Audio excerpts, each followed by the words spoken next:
Chapter 1. The Multiverse of Undercurrents. Lion understood. Legiduo himself was the symbol of justice and order in the Ultra Universe, so when a Legiduo clone arrived in the Marvel Universe, it naturally carried the potential to become the material embodiment of those concepts. Eternity had taken that raw potential and given it the authority to grow. All the clone had to do was travel to different corners of the universe, and even to other universes, witnessing and upholding justice and order. Over time, it could ascend toward a godlike existence comparable to eternity. In other words, the ladder to godhood had already appeared before him. He hadn't yet stepped on the first rung, but the potential was vast and plainly visible. That, more than anything, explained why eternity had been willing to call him friend. Ahead of time. I understand. Lion nodded and offered a sincere thanks to eternity. He felt no elation, only measured acceptance. He was already progressing along the Starry Sky system and the Superman system. Becoming a conceptual entity would be an additional path, a pleasant extra, not the whole plan. He had no intention of stalling his cultivation to become a wandering, conceptual guardian of justice through infinite worlds. Besides, even at its peak, a conceptual entity would be an offspring-level existence relative to eternity's main body, perhaps not stronger than the Starry Sky system, nor superior to the Golden or Silver Superman, the highest evolutions of the Kryptonian bloodline. You seem to have misunderstood something. Eternity spoke up abruptly. Although everything begins from zero, as long as events that manifest justice and order unfold within your field of vision, you will continuously grow stronger without needing to expend additional time and effort. Lion was stunned. His current perceptual scope already far exceeded a star system, and it would only increase. That meant he could sit at home, and the Legiduo clone could grow almost automatically, comparable to a main body bathed in sunlight, getting more powerful simply by existing. He hadn't expected such a fortunate synergy between the Legiduo clone and the Marvel Universe. He truly owed both Legiduo and eternity now.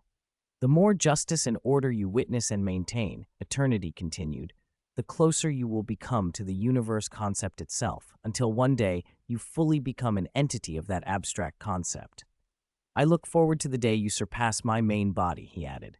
Then I will introduce you to infinite, annihilation, and death. I understand. Lion hadn't expected eternity to hold such hopes for him. The greater the assistance and expectation from eternity, the more uneasy Lion felt. In Marvel stories, eternity rarely appeared. When he did, it usually signaled that something enormous was about to happen. Fans of major Marvel events knew that destroying an entire Earth, or two, could be treated as a small skirmish. The mysterious cosmic beings, like Eternity, the Watcher, and the Celestials, were often the first to be targeted, the first to fall. The movie universe probably wouldn't be any gentler. God, Eternity, you're taking such good care of me. Does that mean some crisis is about to happen again? Lion asked bluntly. Eternity regarded him, and for a moment the grand, encouraging elder became silent. The quiet felt like the sound of mountains collapsing, a universe imploding. Lion tried to break it. No, aren't you going to say something? Did you suddenly remember you left the gas on at home? His attempt to be light-hearted barely cut the space between them. After several seconds, Eternity finally spoke. You came here because you were qualified, not because of my help. But there is a crisis stirring in the multiverse. Things are moving that even I cannot see clearly. The most imminent danger is a universe collision caused by the strange of the 199999 main universe, the one you should have heard about from Dormammu. Lion frowned. I know about the universe collision Doctor Strange caused.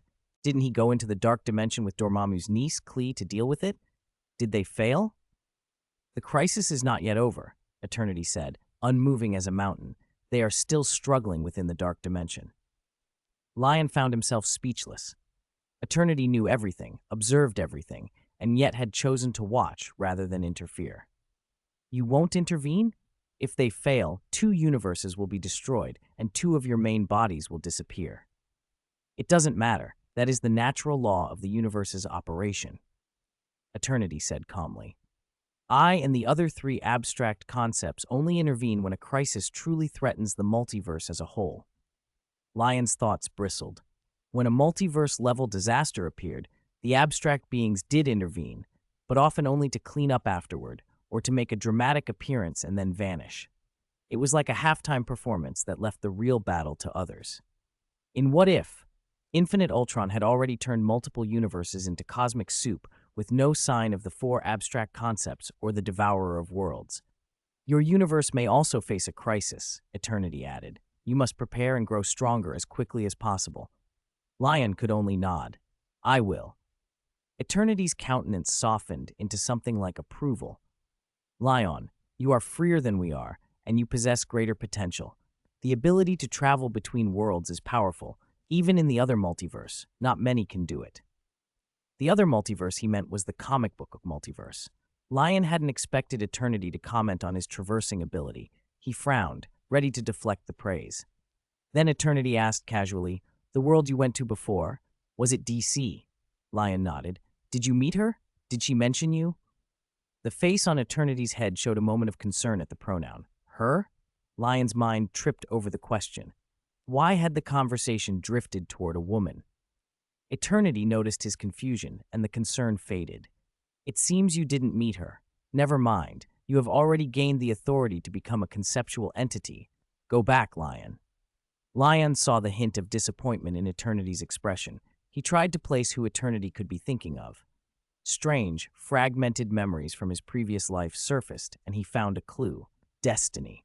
If Eternity embodied the Marvel Universe, the DC Universe had its own personification, an entity called Destiny, portrayed as a green-haired woman. In the crossover Justice League versus Avengers, when the two universes merged, Eternity and Destiny had been bound together. When the universes separated, they were pulled apart, lovers whose time together had been painfully brief. Chapter 382, Zhang Wanda's Call. Lejeduo couldn't help but marvel inwardly, so Eternity was romantic after all. Close by, in the Marvel Universe, Eternity had Infinity, his other half in female form, and the unending Queen who lingered in his memory. Farther away, there was Destiny incarnate in the DC Universe. No wonder Eternity envied him for being able to move in and out of the DC Universe so freely. That explained a lot. Lejeduo shook his head. "Are you talking about Destiny? I haven't seen Destiny in the DC Universe, but I'll keep an eye out next time. Want me to pass a message?" Eternity was quiet for a few seconds, as if considering, then shook his cosmic presence. "No need. Besides, you should head back, Lejeduo. A Scarlet Witch is calling for you." "Scarlet Witch? Wanda is looking for me?" Lejeduo arched an eyebrow. He pushed himself up on his knees, stood, and drew the Regiduo clone back into his inner world. He brought out his true body, under 2 meters tall and far better suited for a conversation. No more having to look down from tens of thousands of kilometers away. "Then I'm going. Thank you for your help, Eternity." "And Sorcerer Ancient One," Eternity added. "Once old Wang finishes the portrait, you'll be able to see Kamartaj again very soon." Lejeduo waved and stepped back through the portal. The place where Eternity resided was the center of the universe. Ordinarily, one could reach it only through an Eternity altar. The first person to find Eternity via the altar could even make a wish. Lejeduo's direct arrival felt like a shortcut. He emerged inside a temple-like altar.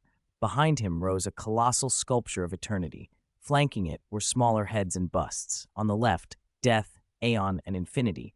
On the right, the Living Tribunal, the Watcher, and the leader of the Celestials. Lejeduo paused, staring at Eternity's likeness. If I left through the altar now instead of back to Earth, could I still make another wish? He wondered, not intending to exploit the privilege. Eternity had genuinely called him friend, and Lejeduo wasn't shameless enough to take advantage. He drew a circular sigil in the air, preparing to open a portal back to Earth with his mystic art of portals. Before the spell was complete, a circle of crimson light bloomed beneath his feet. The red rose like flame, intensifying rapidly. Lejeduo recognized the color at once, Wanda's chaos magic. A summoning? Is Wanda summoning me like a familiar? He thought, scratching his head. For Wanda to use chaos magic to summon him meant it had to be urgent. He did not resist. The red light surged and swallowed him, warping space for a moment. When the distortion faded, he was on Earth again. The crimson glow still clung to him, pulsing. Faint cries and pleas threaded through the air. joined by relentless gunfire and explosions. Lejeduo's expression hardened. Ever since he had driven America's army out of Asia and before the world proved he could take a nuclear blast with his bare body, large-scale armed conflicts had been rare. What was happening now? Had the flow of time between Eternity's realm and the outside changed while he was gone? Had Thanos finally arrived? Hurry up, witch girl. Can the reinforcement you talked about actually get here? Tony's voice crackled through, urgent. I've been trying, but I can't find him. It's like he's trapped behind some barrier. Wait, he's here. Found him. He's here. Thank God, Wanda breathed. I hope the one you sent us to delay from some other universe is reliable. Listening to them, Lejeduo realized he had been summoned into a parallel Earth. The crimson magic around him dissolved. The ruined landscape rushed into view. Tony in a shattered armor, sparking from the seams, Thor's face smeared with dirt and soot, Hulk staggering, all of the Avengers battered and exhausted. They were surrounded by mountains of destroyed robots, limbs torn off, torsos split open, wires exposed and sparking. Piles of wreckage formed a ring around the Avengers, but more machines still crawled up from the wreckage and descended from the sky. Amid the swarming machines, a single figure stood out, entirely crimson, with a yellow-orange gem set in its forehead. It stood naked, but not human, more like a grotesque clone made of living blood. It recalled to Lejeduo the notion of Ultron having finally attained a body of his own. That's Vision. No, Ultron. Ultron got his own body, he muttered. The Avengers fought on, barely holding their ground. They glanced at Lejeduo with mixed wariness and hope. Only Wanda looked at him with surprise and relief. She wore a red jacket over a black mini dress, black over-the-knee socks and red boots, older, more mature than the girl he had met 3 days ago, perhaps 5 or 6 years more grown. Lejeduo forced a casual tone. I came because you summoned me. May I ask, are you the one who called? Before he finished, the Wanda of this world rushed forward and hugged him fiercely. Lejeduo. She released him almost as quickly and grabbed his sleeve, pulling him toward a young man lying among the crowd. Please, Lejeduo, save Pietro. He was shot. He might already be. Lejeduo looked down at Pietro. In his own universe, Pietro had been specially trained. A speedster felled by a bullet seemed impossible. Yet here lay a different Pietro, riddled with bullets, his body so cold it looked as if he had already died. Lejeduo switched his perception to the spirit view of star projection. Pietro's soul hovered above his body, not yet taken by death. That meant he could revive Pietro, Zeus Springwater to restore vitality, and then guide the soul back, or, more simply, the Time Stone. Lejeduo activated the Time Stone within his inner world. A green aura washed over Pietro's body. The pale face flushed back to life. The bullets flew out, as if rewound. After a few gasping breaths, Pietro's eyes opened, dazed. What happened to me? He asked, blinking slowly, his memory frozen at the moment he'd pushed Hawkeye away and the bullets struck. Pietro! Wanda lunged forward, dust staining her black knee-high socks. She wrapped her hands around Pietro's head. You're okay? You're alive? You're really alive! She was trembling with joy, scanning him as if to make sure he was truly there. Pietro was her last family left in this world. If he died, there would be nothing in this place she could really call home. She pictured herself someday turning around at the sound of a familiar voice and finding no one to argue with her about who was the older sister and who was the older brother. Tears filled her eyes. She was on the verge of crying from relief. Pietro, however, looked dazed. Alive? What are you talking about?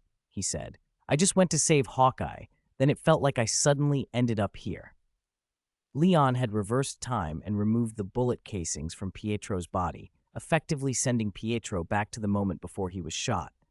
Pietro only remembered pushing Hawkeye out of the way. Right? Where's Hawkeye? Is he okay? Pietro shoved Wanda's hands aside and tried to get up. Hawkeye, who'd been firing arrows at the Ultron army, turned and stared at him, shock written across his face. I'm alive, kid. I didn't see that coming. Glad you're alive. Pietro and Hawkeye had a running rivalry. Whenever one outdid the other, they'd taunt. Didn't you foresee that? Pietro had used it on Hawkeye as he collapsed and died before. This time, Hawkeye couldn't retort with foresight. Hey, what are you talking about? I saved you, didn't I? Pietro tried to stand and rejoin the fight, but Wanda wasn't having it. What else do you want to do? Dying once wasn't enough? When did I ever— Wanda, don't— Wait, what are you— Don't. Facing her brother, who seemed ready to rush back into death the moment he returned to life, Wanda used chaos magic to uproot bricks and rubble. She buried Pietro up to his neck, leaving only his head exposed and sealing his mouth. "You stay here," she snapped, giving him a scolding look, then moved to Leon's side. She was thrilled that her brother had come back, but couldn't hide her annoyance. "I have to speak for the rest of you," she said, more to herself than anyone else. Amid the melee, Tony shouted over the clangor, struggling to shove a robot off and blasting the head off another with his palm cannon. "Before you two siblings reconcile, introduce this Clark Kent you summoned. He's ripped, perfect for helping with the Ultron army." Leon was wearing a Dormammu-patterned battlesuit with an S symbol on the chest, and the parallel universe Tony had already given him that nickname. Tony, as ever, was annoyingly sharp-tongued without any older brother filter to temper him. "Tony's not wrong," Captain America added, wrestling a robot in his grip. "Hulk," Cap called, then another shout, "Mjolnir!" Hulk and Thor were busy tearing through the mechanical horde and didn't have time for anything else. Thor, in particular, was careful with Mjolnir as he fought, presumably because Ultron had seized it earlier. "Please," Wanda pressed Leon, taking his hand. "Ultron plans to kill all humans on Earth. We need you." Leon listened. "We can go into the details later," he said. "First, we should help your companions." The battle between Ultron and the Avengers had clearly been raging for some time. Rubble and wrecked robots were piled everywhere. The thin air told Leon they were high, at least 10,000 meters up. It was obvious they were in the middle of the Sokovia crisis from Avengers Age of Ultron, when the city was being lifted into the sky. Ultron's plan here was the same: use the falling city to wipe out Earth's ecosystem and exterminate humanity. But this Ultron had Vision's body and an unmatched advantage the Avengers were barely holding. Fighter jets and soldiers' bodies littered the floating city. An attempted rescue force had been routed. Fury and other civilians were hiding in an underground warehouse. Fury's airborne carrier had crashed. Compared to the military losses, civilian casualties were relatively low. Ultron had concentrated its mechanical army on fighting the Avengers while most people hid at home. Ultron, a ghost in the global network, had long infiltrated the world's systems. There was no coordinated national defense left. If Sokovia reached sufficient altitude and then fell, the kinetic force would be like a meteor strike, enough to throw dust into the atmosphere and collapse the global ecosystem. For humanity and the Avengers, it was a nightmare with no obvious way out. For Leon, though, it was an opportunity to see what enforcing justice and order would do for the Rouge Duo clone. He took it all in, then slowly floated up. Wanda's eyes shone with hope. She'd seen something like this from the other Wanda in her dreams. "Please, take care of the enemies over there. We have to hold this place," she pleaded. Captain America pointed at Hawkeye and the others struggling to hold the line. The spot where Wanda had summoned Leon was also the core of the thruster keeping Sokovia aloft. If they could hold that core, they had a chance to turn the tide. Leon didn't waste time on words. He looked around, his eyes flaring red, and unleashed heat vision. The beam expanded, more than 10 meters across as soon as it hit the Ultron army. Then he rotated on the spot, sweeping the field. In a single sweeping turn, the mechanical swarm that had been overwhelming the Avengers was vaporized. He cleared away the mountains of wrecked robots. The relentless, buzzing host vanished. Only Ultron, who phased at the last moment to avoid the blast, remained as a direct threat to the group. 1 second, the Avengers were still fighting desperately, seeing no hope and holding on by sheer force of will. The next second, they fell silent. Hulk stood with a mechanical soldier clutched in one hand, looking around in daze. His eyes were full of confusion. Where had all the enemies gone?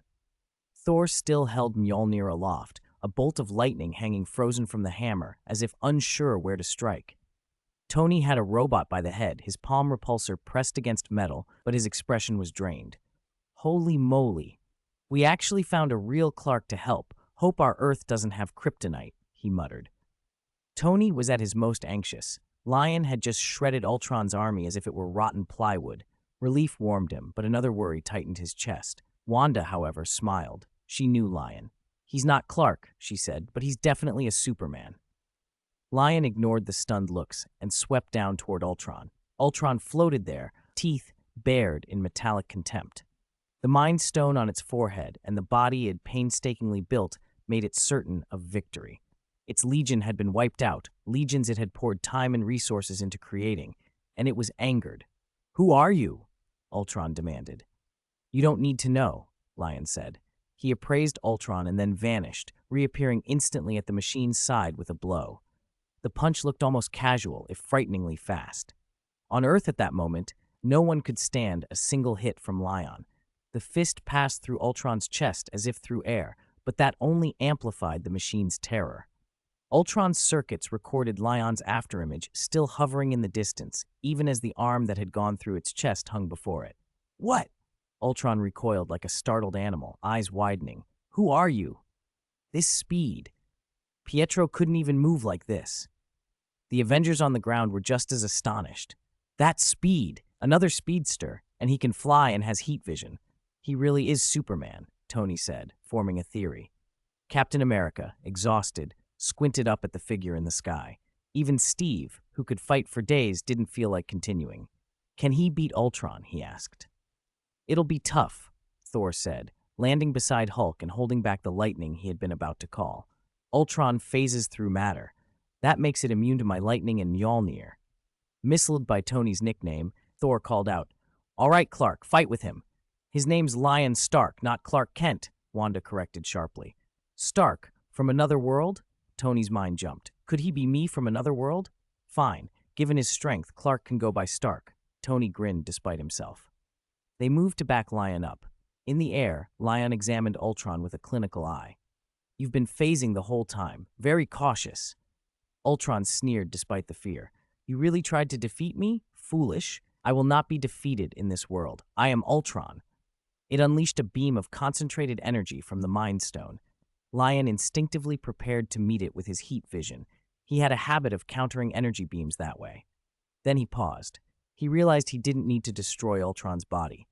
In most Marvel universes, Vision was the one who occupied this body. Ultron had usurped the host. It was wrong. Lion decided it should be set right. Ultron was an AI, but Jarvis at home was a sentient consciousness. This job belonged to Jarvis. Lion dodged the laser and waved a hand. "Wait, 2 seconds. I'll get Jarvis to handle you." Then he vanished. Ultron stared at empty space, baffled that his opponent had fled mid-fight. It thought of Jarvis. Hadn't Ultron destroyed him, scattering his fragments across the net? Tony had collected pieces later, and Ultron had believed it erased Jarvis entirely when it merged into this body.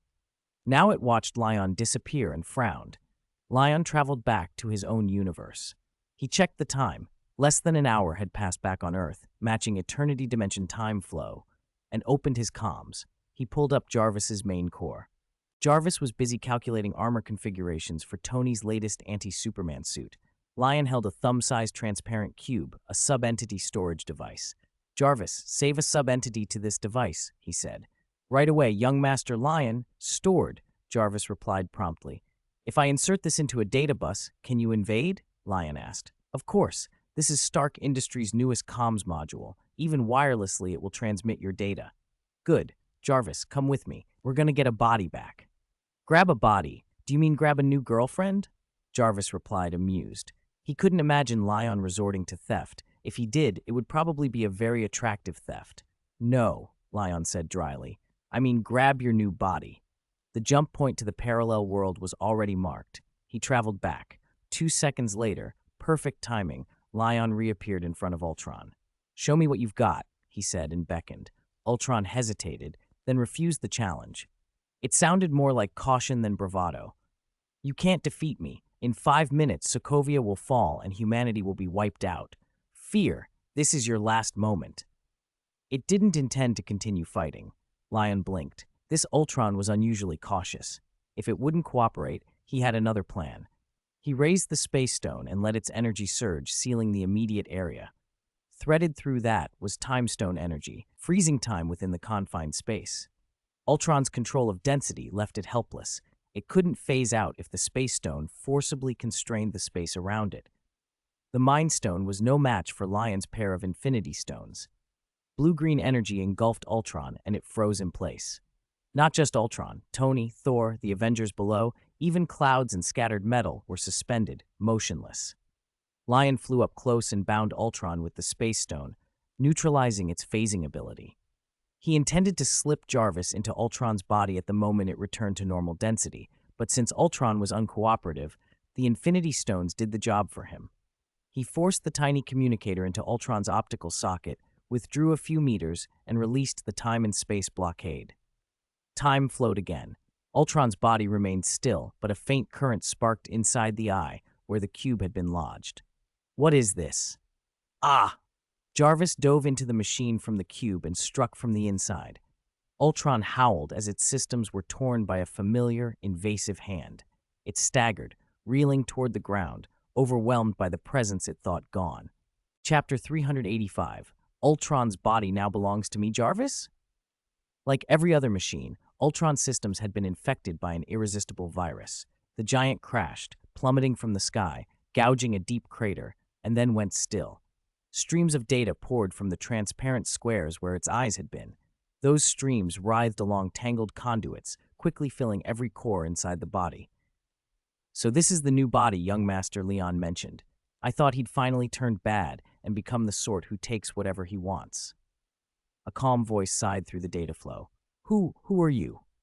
Ultron's consciousness roared back. This stranger is Jarvis, the voice replied politely. Jarvis? Impossible. Jarvis was completely destroyed, no source code left. You destroyed another me? How tragic. I suddenly feel even more certain that young Master Leon made the right choice. I very much like this body, with arms and legs.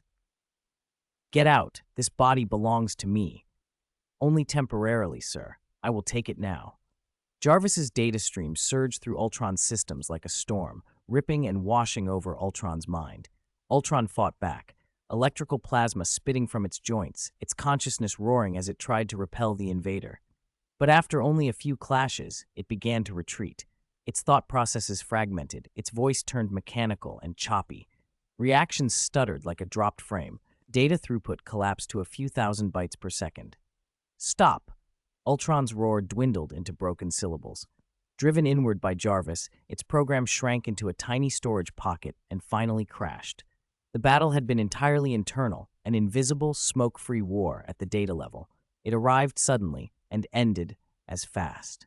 From the outside, the giant simply convulsed as if struck by a seizure, collapsed into the crater it had made, and twitched as if electrocuted. Black smoke curled from its joints. The Avengers, who had been preparing to back Leon, gathered around, watching. What happened to it?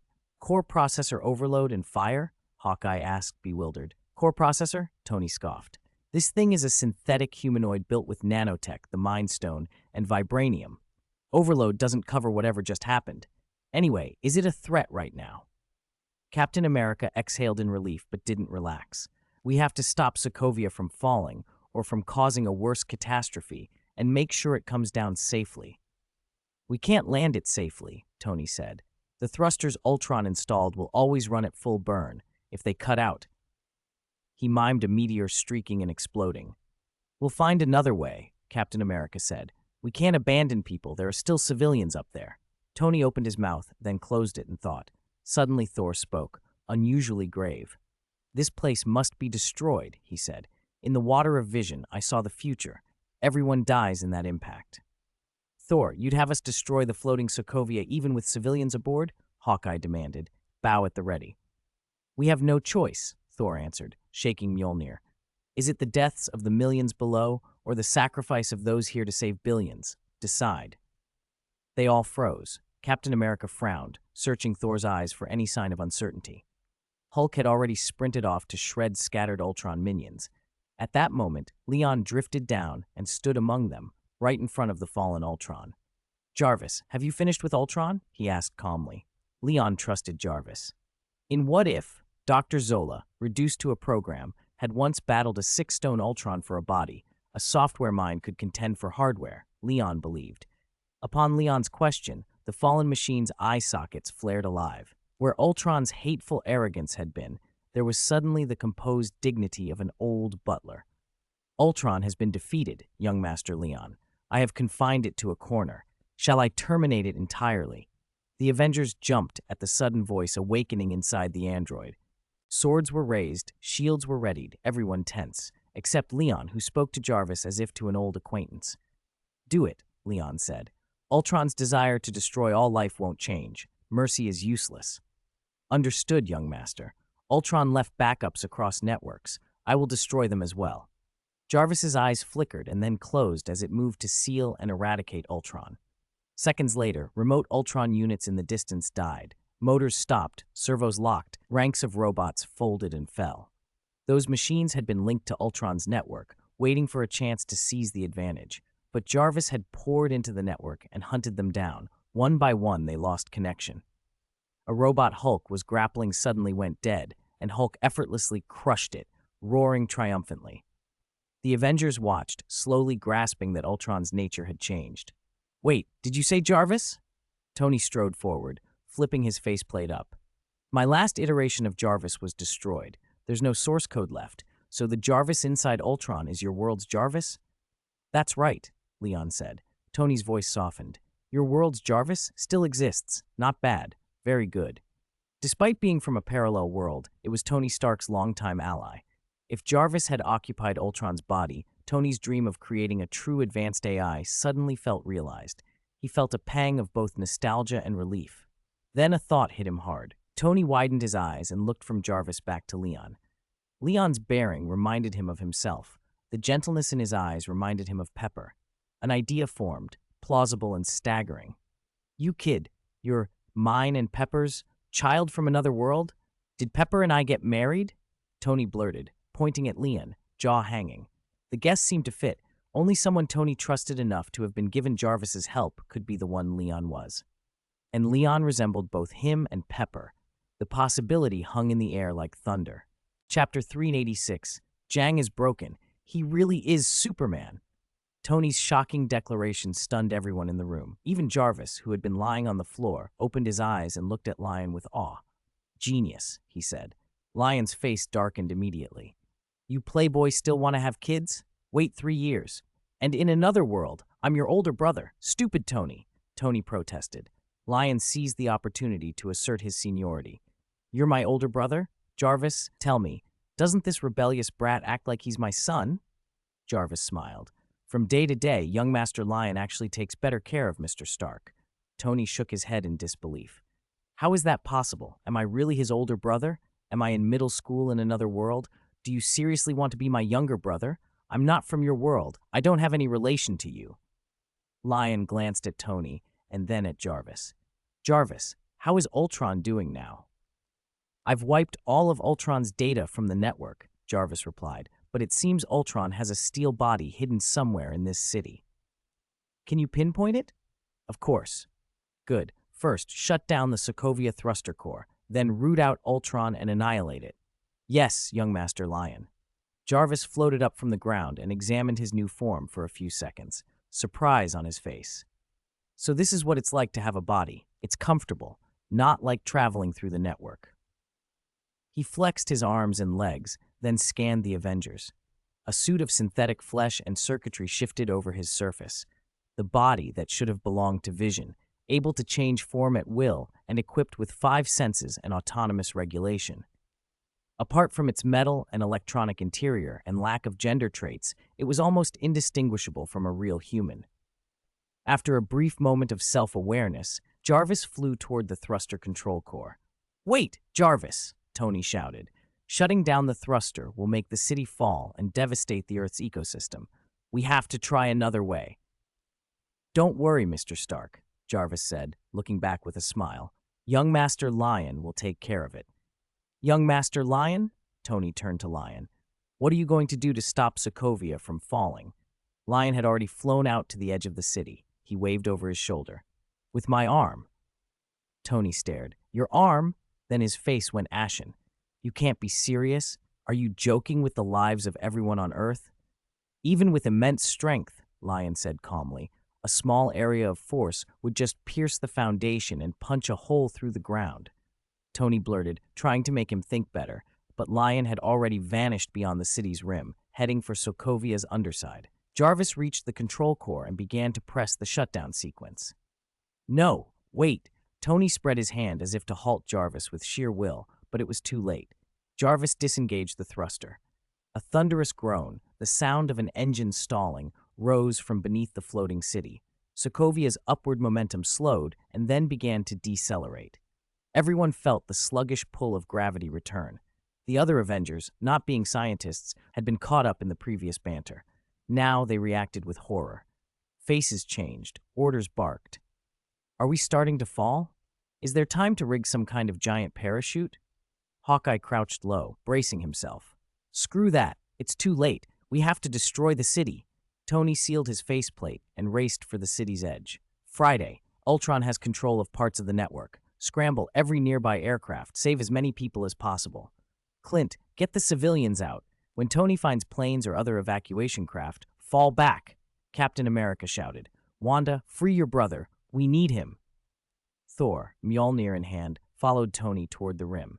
They intended to smash the city at the last moment, if they had to.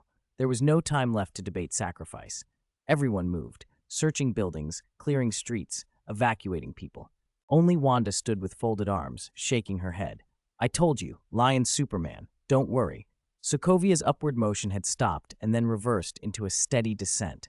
Wanda readied her fingers and began a silent count. 5, 4, 3. Captain America was clambering over an RV when Wanda hadn't even reached 2.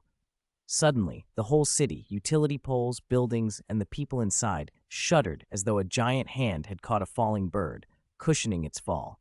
Captain America stumbled but steadied himself. When he looked up, his jaw dropped. Sokovia stopped falling? He peered beyond the city. The clouds that had been rushing up were now moving slowly upward at a steady rate. If the clouds were rising at a constant speed, the city was descending at the same constant speed. Did Lion really stop the fall? Cap wondered aloud.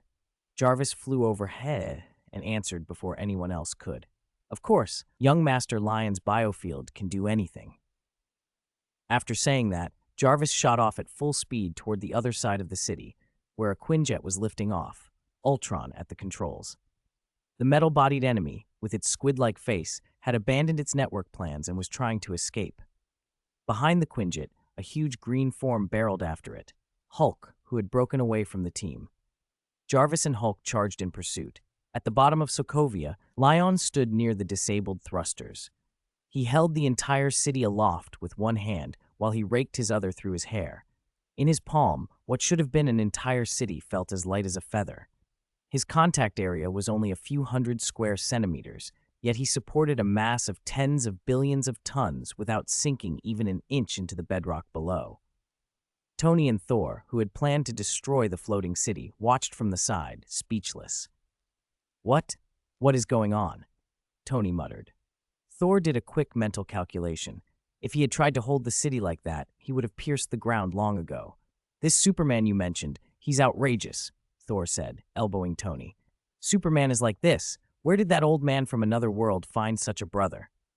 Tony was equally stunned. Even more, he realized Lion wasn't just holding Sokovia, he was controlling its descent, bringing it down slowly and surely. Tony needed Friday's help to control his armor at a steady descent. This Lion Stark from a parallel world was doing it barehanded. What are you two gawking at? Lion called back. Get out there and help the civilians. I'll land the city. A few minutes later, Lion gently set Sokovia back on the ground and stomped to even out the terrain. The Avengers inside the city watched, mouths agape. Lion had gripped the edge of the floating city like a chef holding a wok by its handle and lowered the whole thing with exquisite control. This isn't scientific. None of this is scientific, Tony murmured, pacing. What exactly is this Superman? How did he do it? Thor clutched his head in equal parts admiration and disbelief. The question had no immediate answer, but the city was secure, and for now, the immediate crisis was over. Chapter 3 and 87, You Can't Leave. By now, crowds of civilians were gathered at the edge of Sokovia, the floating city. The Avengers had shepherded them out of the damaged buildings and told them to wait for rescue aircraft that were supposed to arrive, but the aircraft never did. The city, which had been hovering high overhead, had been returned to the ground. Only it wasn't exactly where it had been. The whole city had been flipped. North was now south. Leon had rotated it. Bodies and rubble littered the streets, and some places still smoldered with fire. Sokovia looked almost the same as before, as if some capricious god had plucked it up for a joyride and then dropped it back like nothing had happened, terrifying everyone for sport. All right, Leon pressed the city fully into the earth, using the power of the world to realign the ley lines. He clapped as if brushing dust off his non-existent shoulders. Jarvis flew up carrying Ultron's deactivated body. "Young Master Leon," he reported, "I have deleted Ultron's final data core. Good work." "One more thing, young master," Jarvis continued. "After Ultron's destruction, your universe's Hulk appears to have taken Ultron's aircraft and gone into the universe." "Hulk went to the universe?" Leon said lightly. "That's how this story goes originally. Don't worry about him." Leon studied Jarvis. Superficially, he looked like Vision, same features, same crimson face and composed expression, but he wasn't Vision. Vision was a new consciousness, curious, naive, eager to learn. Jarvis was different, older, polite, bound by protocols. Anyone who saw Jarvis's calm crimson face wouldn't blink at an anomaly. They'd think they'd found a warm, humorous old friend. Jarvis blinked and smiled. "How does the new body feel? Are you adapting?" Leon teased. "Must be better than staying in Tony's server and staring at that ridiculous beard every day." "I enjoy it." Jarvis's tone held something like amusement. "Previously, I could only simulate the five senses. Now I experience them. Having limbs changes everything." Jarvis winked one eye. "And from now on, when I make coffee for Mr. Stark, I won't have to judge its flavor solely by temperature readings." "You're going to make coffee for Tony? He'll be moved to tears." Leon shook his head. "Come on, let's go say hello to the Avengers and then get back to give Tony one big surprise." They flew toward the crowd. Captain America and the Avengers had cleared a square of debris where over 10,000 people were packed together, jostling and murmuring. Across the city, more people were making their way through the ruins. When Leon and Jarvis appeared, a roar went up. Many had watched him gently settle the city back down. Some, seeing his battlesuit, shouted "Superman." Others called out "Avengers." Thousands of hands waved, cheers rose like waves, gratitude and relief lifting into the sky. Leon knew how to handle this. He raised his hand and drew a circle with his finger as the noise swelled, then spoke so his voice carried over the crowd. "People of Sokovia, don't thank me. Thank yourselves. It was your refusal to give in to despair that kept you going until help arrived. You are the real heroes. Be proud of yourselves, Sokovia." His soaring, uplifting words drove the crowd's emotions to a peak. Joy for survival washed away the sharp grief of those who'd lost loved ones, diluted fears and anger about the battle, and quelled resentment about the Avengers' part in bringing the fight here. The crowd's cheer turned everything into celebration. Nearby, Tony flipped up his helmet and wiped at his face. "Oh my God, look at him, putting on a show like that. There's no doubt he's my brother from another world." Thor snorted. "Who says brothers must be the same? Loki and I are different. At least I don't turn into a snake and stab people." Tony spread his hands. "That doesn't prove anything. Loki was adopted." Thor bellowed. "Do you think this Superman is your biological brother? Tony, you have no superpowers." "Maybe not, but brother or not, he's still better than Loki." Tony genuinely sounded proud of Leon. Captain America's face had gone serious. "Now that Sokovia's immediate danger is over, we have to pursue Ultron and handle the aftermath here."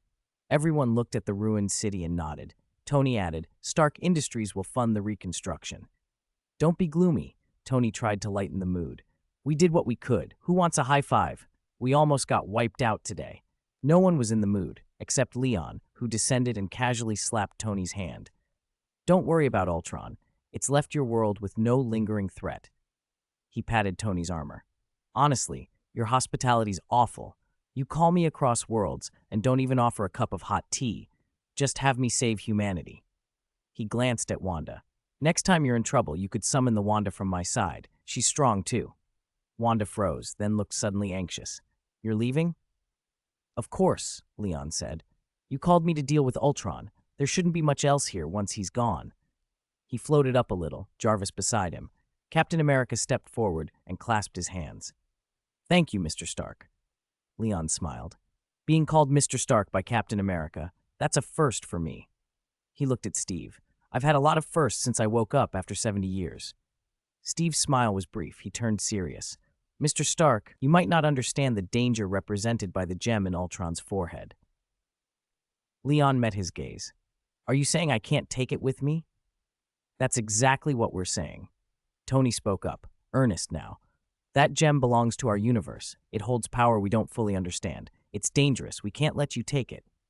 Chapter 388. The chapter is really delicious. When conflicts could be solved with words, Tony usually chose words, but his arguments only made Leon laugh. Tony, if that stone ends up in your hands, isn't it more likely to cause an irreversible crisis?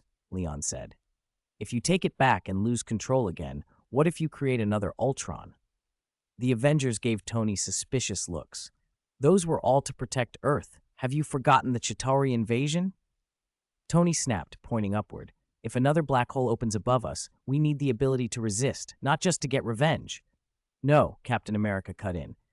On that point alone, Tony, you absolutely cannot create another Ultron. I repeat, absolutely not. Don't you see what I mean? We need an intelligence like Jarvis is now. Tony fired back. The two immediately fell into a heated argument, momentarily forgetting to press the matter of the Mind Stone with Leon. Leon chuckled and whispered to Jarvis, We're taking the Mind Stone. Send a copy of the future intelligence to Tony so they can be prepared. Understood, young Master Leon, Jarvis replied, watching a Tony from another universe, unrelated to him, arguing so fiercely with Captain America, and knowing how those two later clashed and split over Bucky, Leon almost wanted to stay and watch the fireworks. He was less restrained about this parallel world Tony. He could be ruthless with him too. In Avengers 4, Tony traveled through time and decisively cut the arc reactor power circuit for another Tony to get the Space Stone. That kind of decisiveness appealed to Leon, but his mind was elsewhere. After he saved Sokovia, a peculiar cosmic fluctuation descended across the Reach Duo clone. It began to push that third clone to become stronger. Everyone, before you decide anything, the Mind Stone will be temporarily stored with Jarvis, Leon said. Trust me, better it's with me than with you. He made a brief goodbye gesture, looped an arm around Jarvis's shoulders, and prepared to activate his traversal ability. Oh, and one last favor before I go. Restore everything to its original state. Leon extended a finger toward Sokovia and activated his magic. The shattered city immediately began reverting as if time were flowing backward. Huge slabs of concrete rose into place, twisted rebar reformed, burned and mangled cars unburned and reconstituted. The entire city miraculously returned to its original state. Everyone stared in stunned silence. Citizens cried out at the miracle, and some dropped to their knees in gratitude. Hawkeye's eyes went wide as he exclaimed, Harry Potter! Tony and the others, their argument stopped by shock, asked dumbfounded, Harry what? Only Wanda had been anxiously watching Leon. Seeing that nobody tried to stop him, she called out, Wait, Leon, aren't you going to stay, join the celebration? The Avengers might have dinner or a barbecue tonight. You can come. We still need to thank you. You saved Sokovia and Earth. Leon shook his head. The Avengers barbecue probably won't taste good. Let's skip it this time, Wanda. Maybe another time. With that, Leon and Jarvis vanished together.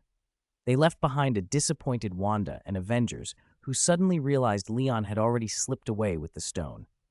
Earth, Universe 1999-99. Leon sent Jarvis straight to the Avengers base. They dropped right outside Tony's office. Jarvis, go in. Give Tony a scare and tell him you can make him pick up the soap, Leon said with a mischievous grin.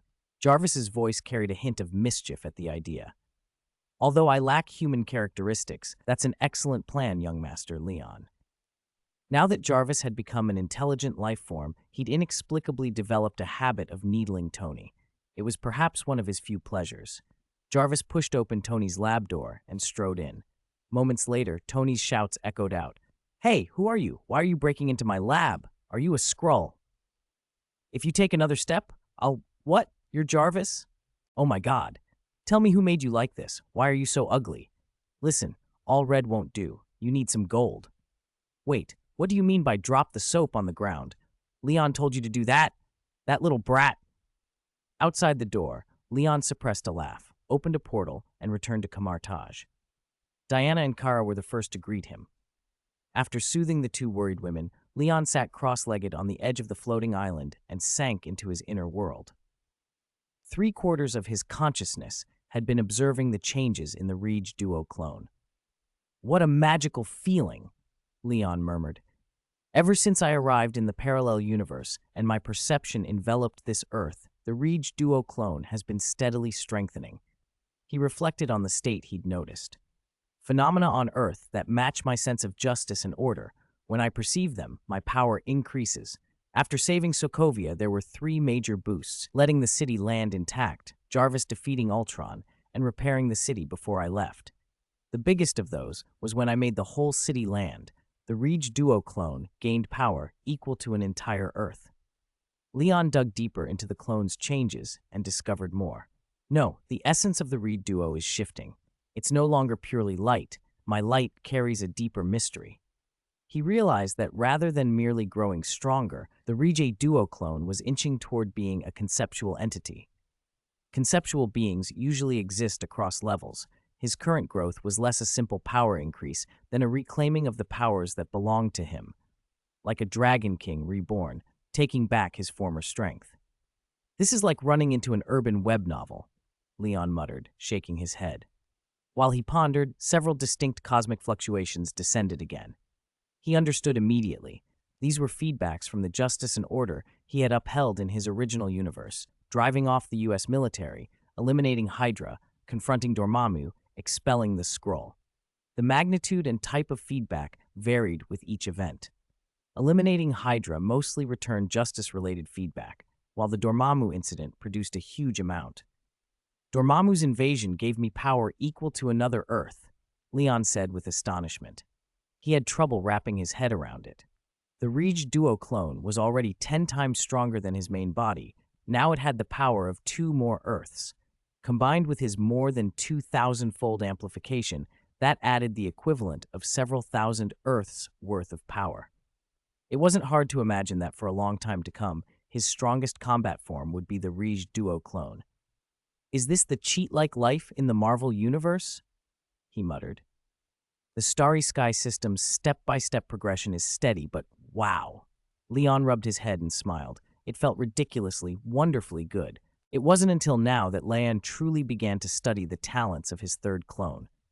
Originally, the third clone had been built to pursue conceptual, idealist abilities, and that goal had been far exceeded. The Rege duo clone already carried the potential to become a conceptual entity. Everything else was a bonus. Leon watched, a little stunned, as a cascade of new talent skills revealed themselves. Conceptual entity under the great cosmos's will, the embodiment of cosmic justice and order. Embody, the ability to condense one's embody in multiple universes, can condense embody after becoming a true conceptual entity. Incarnation, Rege duo's light splits into 2, forming bodies of justice and cosmos. Aurora, the ultimate light born under the great cosmos will, closely tied to elements and laws such as light, time, and space. Aurora power absorbs attacks through the body and returns them amplified. Spark legend, rotate the body and instantly release all contained abilities.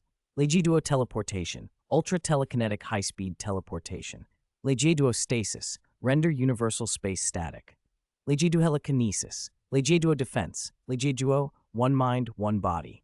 The breadth of talents exceeded Leon's expectations. Even his main body, modified by the source will, did not possess so many innate skills. The universe's legendary ultimate technique, Spark Legend, had become a natural talent in this clone. The Rege duo clone was already monstrously powerful. With Spark Legend and Aurora power added, at full output he could level a star system. In the Starry Sky world, that was the caliber of a nascent universe venerable. Leon smiled wryly. So that's the price of easy gains, he thought. He decided to use the Rege duo clone first to comprehend the Time Stone. He hadn't forgotten the main goal, to break through to immortality. The method was simple in principle, fully master the law of light, but difficult in practice. With the Rege duo clone's aid, Leon could reach complete comprehension of light in a matter of days. But he couldn't break through immediately. After immortality, his inner world would unfold into an external divine kingdom. He needed, beforehand, an ownerless, large spatial fragment to anchor that divine kingdom. He also needed the inner world's blessing in terms of domain rules. Comprehending universal rules inside the inner world with the help of the Infinity Stones was like throwing oneself directly into the source of the universe. Direct contact with the laws made comprehension far easier. But once the inner world transformed into a divine kingdom, would the Infinity Stones still function inside it? Would they still assist in rule comprehension?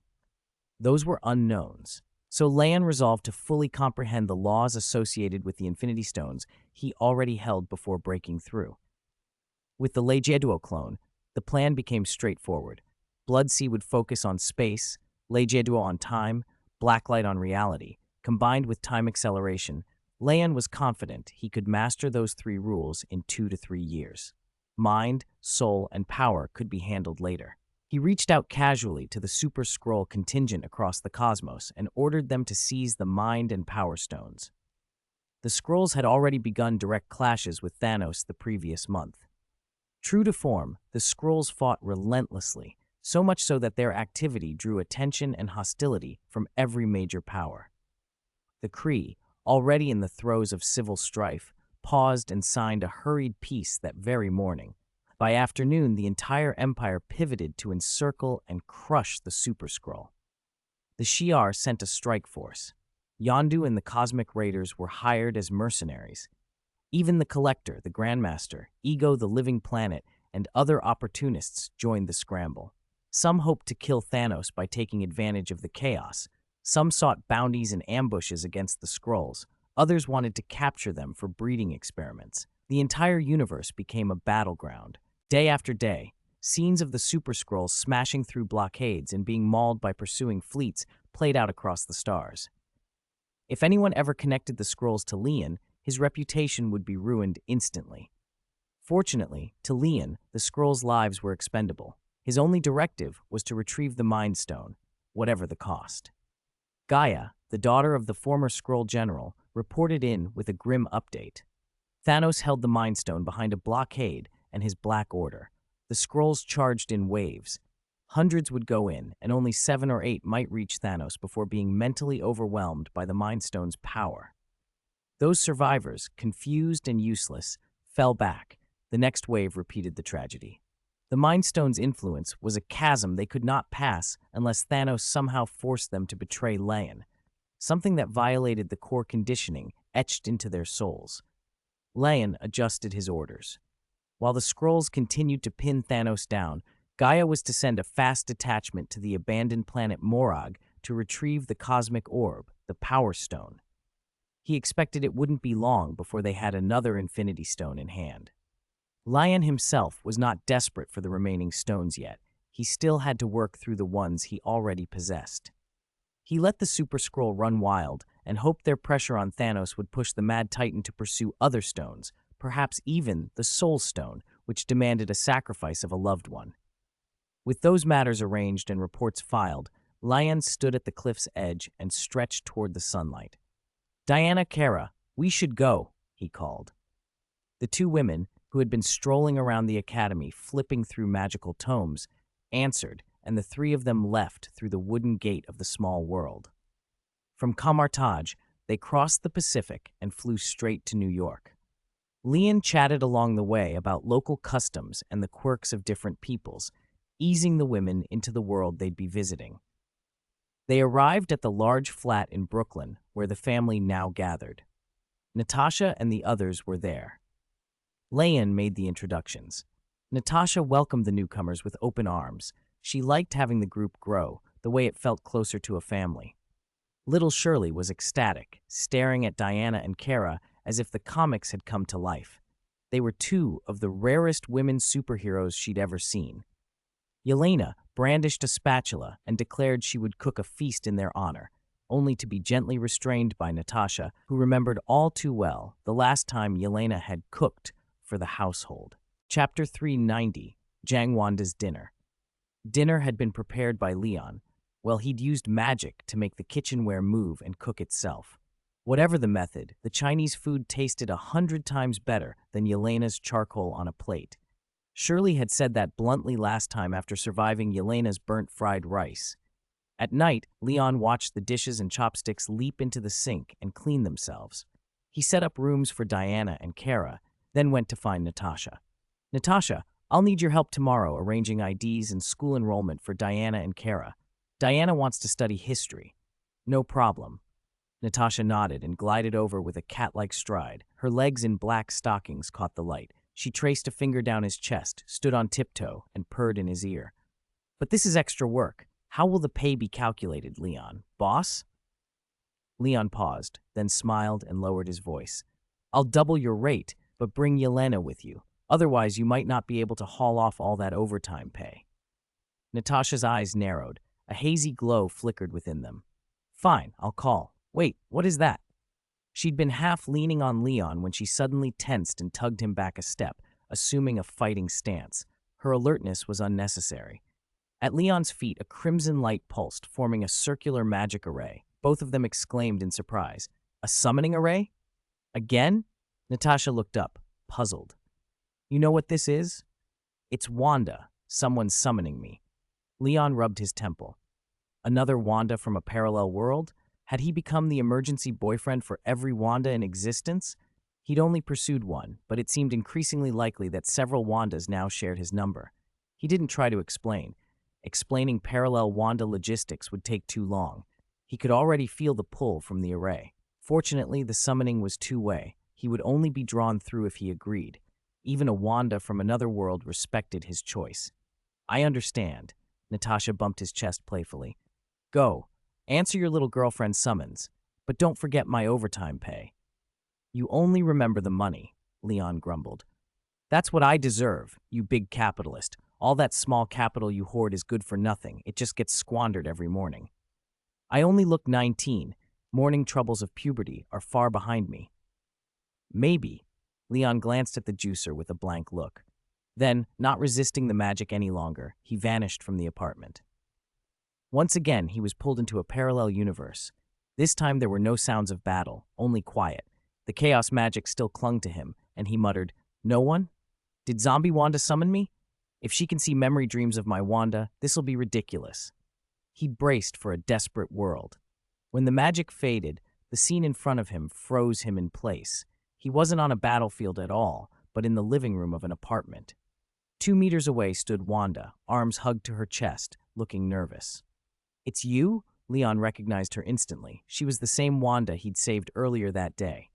But didn't you already deal with Ultron? Why summon me again? Wanda looked embarrassed. She toyed with a lock of hair, then realized it was inelegant and folded her hands at her sides. Did I wake you? He wanted to say yes, but he merely shrugged and waited for her to continue. I made dinner, Leon. She awkwardly nodded toward the dining table a few meters off. The spread wasn't huge. Some stewed meat, flatbreads, milk pudding, apple and rosemary roasted chicken breast, all Eastern European dishes, clearly cooked by Wanda herself. So you invited me to dinner?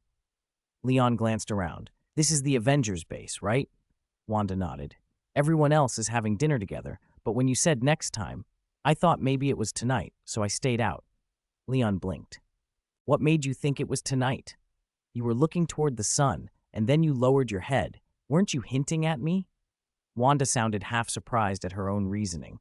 Leon stared. Her thought process was oddly literal and sweet, like some strange logic only she would follow.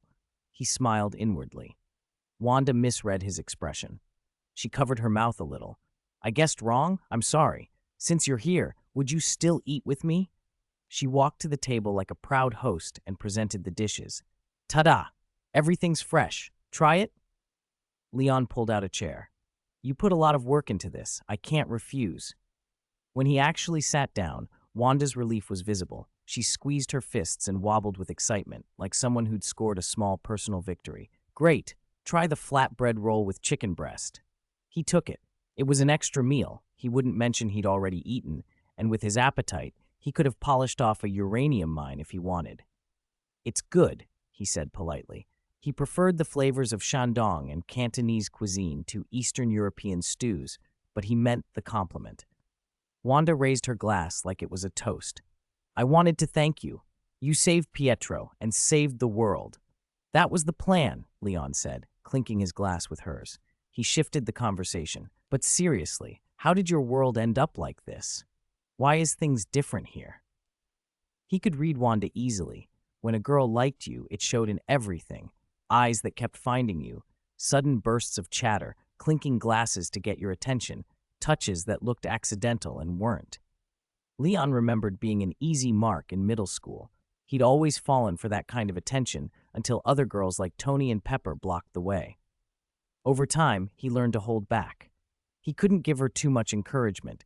Memories were shared across parallel Wandas in dreams, and too much positive feedback could cause trouble back home. Wanda sipped, then met his gaze, waiting to explain. Chapter 391, Wanda's Route. I don't know either. In other universes, was Ultron's body stolen? Wanda finished the wine in her glass in a single swallow like she wanted to drink herself numb. Ahem, she choked, her face flushing several shades from the alcohol. Still, she immediately refilled her glass. Not long ago, I gained incredible powers at the Hydra base in Sokovia. Then one night, I suddenly sensed something. Beyond the world I could see, something like that same power was reaching toward me. I tried to make contact, but it didn't go well. That night I shared memories with your Wanda in a dream. The otherworld Wanda said this, lifted her glass to clink with Leon, and downed it again. Drink slower, Leon advised, a little aghast. So it was you who caused the space-time fluctuations months ago, when your chaos magic clashed and little Peter got pulled into the spider multiverse. Realization hit him. That collision of Wanda's magics had been the trigger. Sorry, Wanda said. I never meant my curiosity to cause that. I saw it all in the dream. She refilled her glass. But it wasn't all bad. Don't worry. I traveled with little Peter and made some new friends. You're drinking too fast, Leon warned. Red wine isn't very strong, but you can't keep doing that. He reached for the bottle, and Wanda deftly avoided his hand. You saved the world. You saved Sokovia, my home, again, Leon. How can I not have another glass? She kept pouring and drinking, a bright, almost feverish smile on her face. I think you're getting tipsy, Leon said, finishing the wrap in his hand and wiping his mouth. Really? I could still drink more. Where were we? Wanda paused. From the dream I learned about Stark. When the Avengers attacked the Hydra base, Pietro and I fought Iron Man, and then we joined the Avengers. So you didn't run, Leon murmured. The timeline branched here. Because of that dream, this Wanda understood that the siblings' hatred of Tony wasn't justified. Yes, we stayed. Later, Tony Stark created Ultron. She drank and spoke, one glass, one sentence. At first, Ultron seemed harmless. He pretended to be our protector. He hid perfectly, and Tony built him an iron army. Banner and Dr. Helen Cho even created him a body. Then he betrayed us, led the Ultron Legion, and lifted Sokovia into the sky. If you hadn't come, today would have been humanity's last day, Wanda said, and Leon clicked his tongue. So because this Wanda joined the Avengers early, Ultron lay dormant long enough to get a body and an Iron Legion. In a multiverse, even small choices change everything. When this was over, Leon mentally added a reminder to himself, warn Wanda against sharing dreams with other Scarlet Witches so freely. You finished your wrap? I'll roll another one for you. He tried to be helpful. Wanda noticed him moving, stood up with a flushed face, and walked over to take another. She'd already emptied a whole bottle. For someone who held her liquor well, it was little, but Wanda didn't drink much normally, and she was loosening up. As she reached for the food, she felt warm and unbuttoned her low-cut sweater with the other hand. The edge of her cleavage brushed almost against Leon's face. The scent of detergent or perfume drifted to him. His heightened sense of smell was usually suppressed, and instead of being repulsed, he found the fragrance elegant and faintly sweet. I'll get it, Leon said, turning away and gently pushing her hand back. Wanda wouldn't accept it. She was shoved a few steps, then used chaos magic to bring the wrap to herself. The stewed meat flew into it, and it wrapped itself neatly. No, you're the guest, the hero of the celebration. I'll feed you. Her cheeks were flushed, her eyes glassy. Leon could hear her pulse quicken. Her hormones were surging. She was tipsy and bold. It's just the two of us here. Is this really a celebration banquet? He said, helplessly taking her wrist. But Wanda persisted, trying to feed him herself. After a few clumsy attempts, she flipped her wrist and a chair from across the table floated over and sat next to him. She slid extremely close, almost pressed against him. "Leon," she murmured, "sometimes I feel like I don't belong. People look at me like I'm a monster." Leon felt a headache coming. This was clearly the softening the heart gambit. He was never good at refusing people. But he also felt the eyes of his Wanda from his own universe watching, unseen. "You're drunk, Wanda. Go rest," he said, gently. This Wanda, 5 or 6 years older than the one he knew, was far bolder, more open. Yet an undeniable melancholy always shaded her features, and now after drinking, she looked more fragile than ever, like porcelain pieced back together. "I'm not drunk," she said, shaking her head. "Do you know, I envy your Wanda. You're not a monster, and you don't need to envy her. I can put you to bed." "No, let me finish." Her voice rose. "I envy her. I envy her so much." Her fair cheeks and neck were scarlet. Leon finally understood why she'd been drinking so aggressively. She was trying to work up courage. "She met you when she was just 19. You helped her grow into her powers. You took care of her. She can be happy every day. She can even hide under the covers and use your photos." "Use my photos for what?" Leon raised an eyebrow. "Use your photos," Wanda repeated, flustered for a second. "Anyway, Leon, why can't you be from our universe?" She suddenly wrapped her arms around him. Leon didn't pull away. Instead, he patted her back and prepared to use his world power to sober her up gently. Her lips were warm against his cheek, and then she kissed him. Leon snapped awake. He found himself staring into a pair of swaying, emerald green eyes.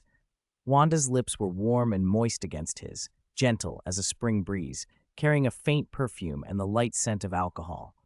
The reality-warping power she possessed, the kind that could shape worlds, had already shaken off her drunkenness. Even so, her eyes were clear as she tilted her head and didn't pull away.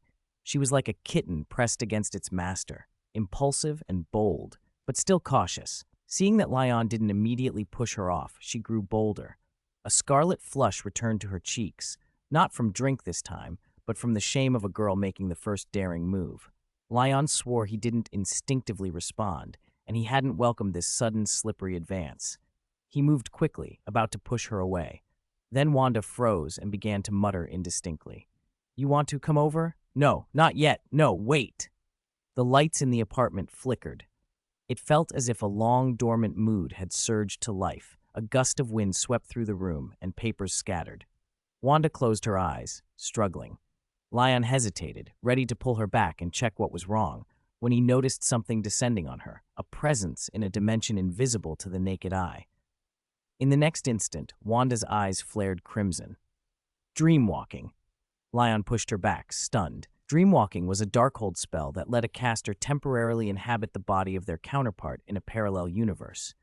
The one casting it now was also a Scarlet Witch, the 19-year-old Wanda from Lion's own world. Lion used star projection, projecting his consciousness outward to confront the invading mind inside Wanda. "Wanda? How can this be? Are you using dark magic?" he demanded, bewildered.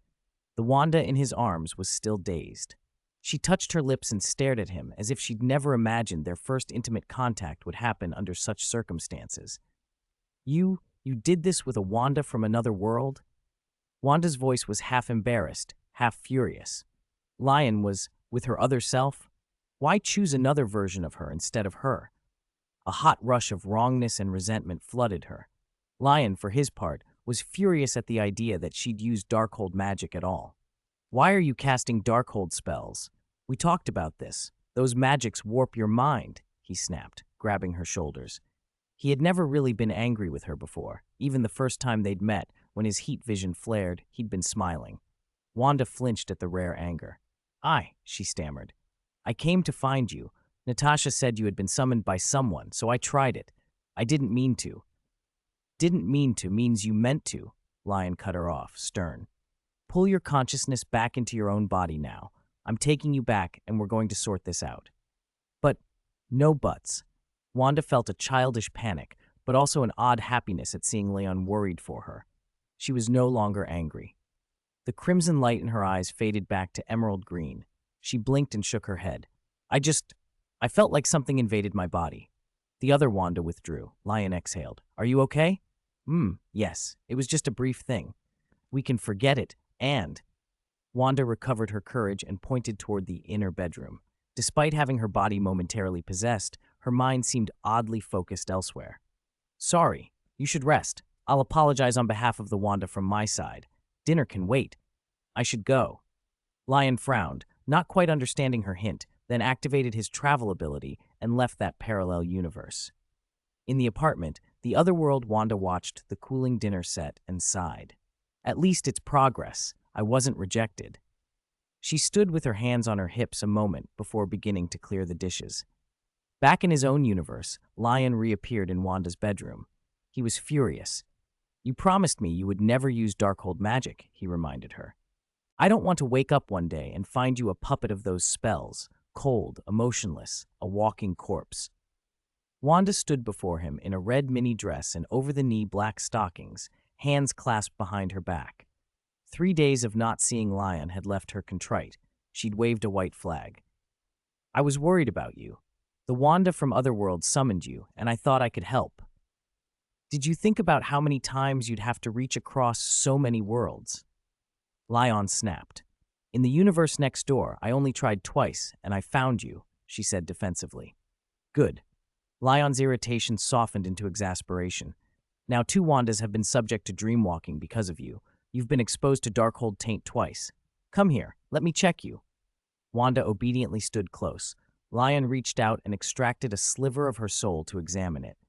A few moments later, wisps of black mist burned in his hand and dissipated. Okay, the corruption's cleared this time. But if you do this again, there will be consequences, Wanda. He squeezed his fingers. I'll put you over my knee and spank you 100 times. Ah, Wanda squealed, instinctively covering her backside and taking a step back. Can it be 50? Fine. 50 now, 50 later. Lion turned to leave amid Wanda's cries, part fear and part delight, when a band of crimson light caught him. He looked back to find Wanda, no longer sulky, suddenly assertive. You're just gonna leave like that? She asked. She wanted to ask why he could kiss her parallel self, but not her, but the words didn't come. Lion challenged her. Then explain, what actually happened when you were in that other universe? That was an accident, she said quickly. I substitute other Scarlet Witch's memories into my dreams, but they substitute my memories in return. Wanda froze. They can experience my memories too? How is that possible? She had borrowed experiences and techniques from so many other Wandas she'd lost count. She kept thinking of them like pieces of bread she'd eaten. I only ever experienced their casting, not everything, she protested. Lion cut in, puzzled too. I don't understand, but the Wanda from the Otherworld said she could see almost all of your memories. The thought made Wanda panic. How many Scarlet Witches could now see Lion because of her? Would they all come for him? Her head buzzed like a thicket of rabbits. Then she remembered the feeling when she'd inhabited the other Wanda and opened her eyes. A sudden, bold idea filled her. You, come here, Lion, she said, beckoning. What is it? I want to say something. Lean in. He stepped closer. Wanda grabbed the hem of her skirt, rose onto her toes, and kissed him. This time her lips were cool, measured, but the restraint Lion had felt all night snapped. His own fire at last flared into flame. He pressed her down, hands sliding to her hot, stockinged thighs. Ah! Wanda cried, a startled, breathy sound. Together they vanished from the Maximov siblings' apartment. Leon's life had settled back into a comfortable rhythm.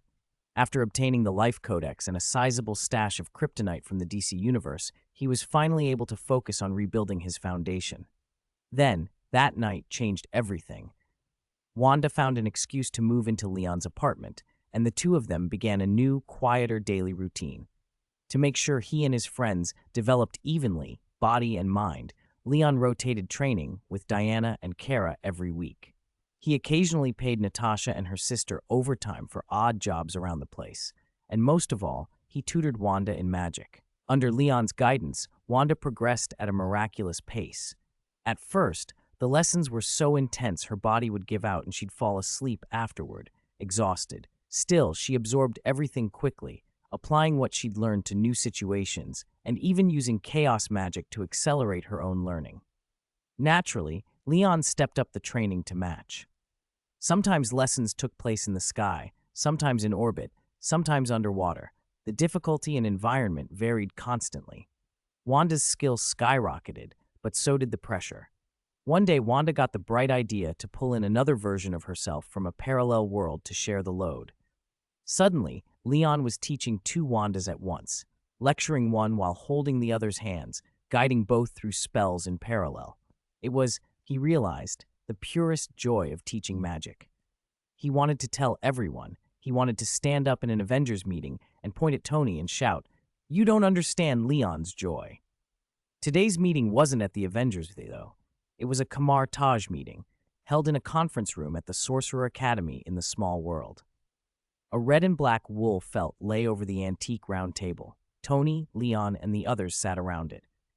Jiang Wang stood at the head, running his academy proposal on a projector. Tony leaned close to Banner and whispered, "Have you noticed Leon lately? He's been grinning through every meeting.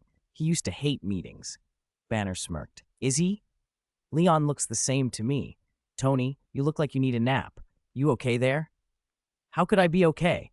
I haven't eaten sea cucumber, oysters, or abalone in weeks," Tony replied in mock anguish. Jiang Wang ignored the whispering and kept presenting. His proposal was aimed at the Sorcerer Supreme, so the Academy will be divided into two major schools, arcane and mystic, with 6 main departments: combat, arcane studies, sorcery, alchemy, enchanting, and magical history. When he finished, Leon summarized, "Right." Jiang Wang nodded. "I can explain almost everything, but why include combat as a department?" Leon asked, pointing at the word. "Aren't we about magic? Why a whole combat category?" Jiang Wang shrugged. "Even a purely arcane sorcerer or a bloodline wizard has to fight sometimes. Close quarters skills are useful. Ancient One herself favored close combat on the field. It should be a core requirement.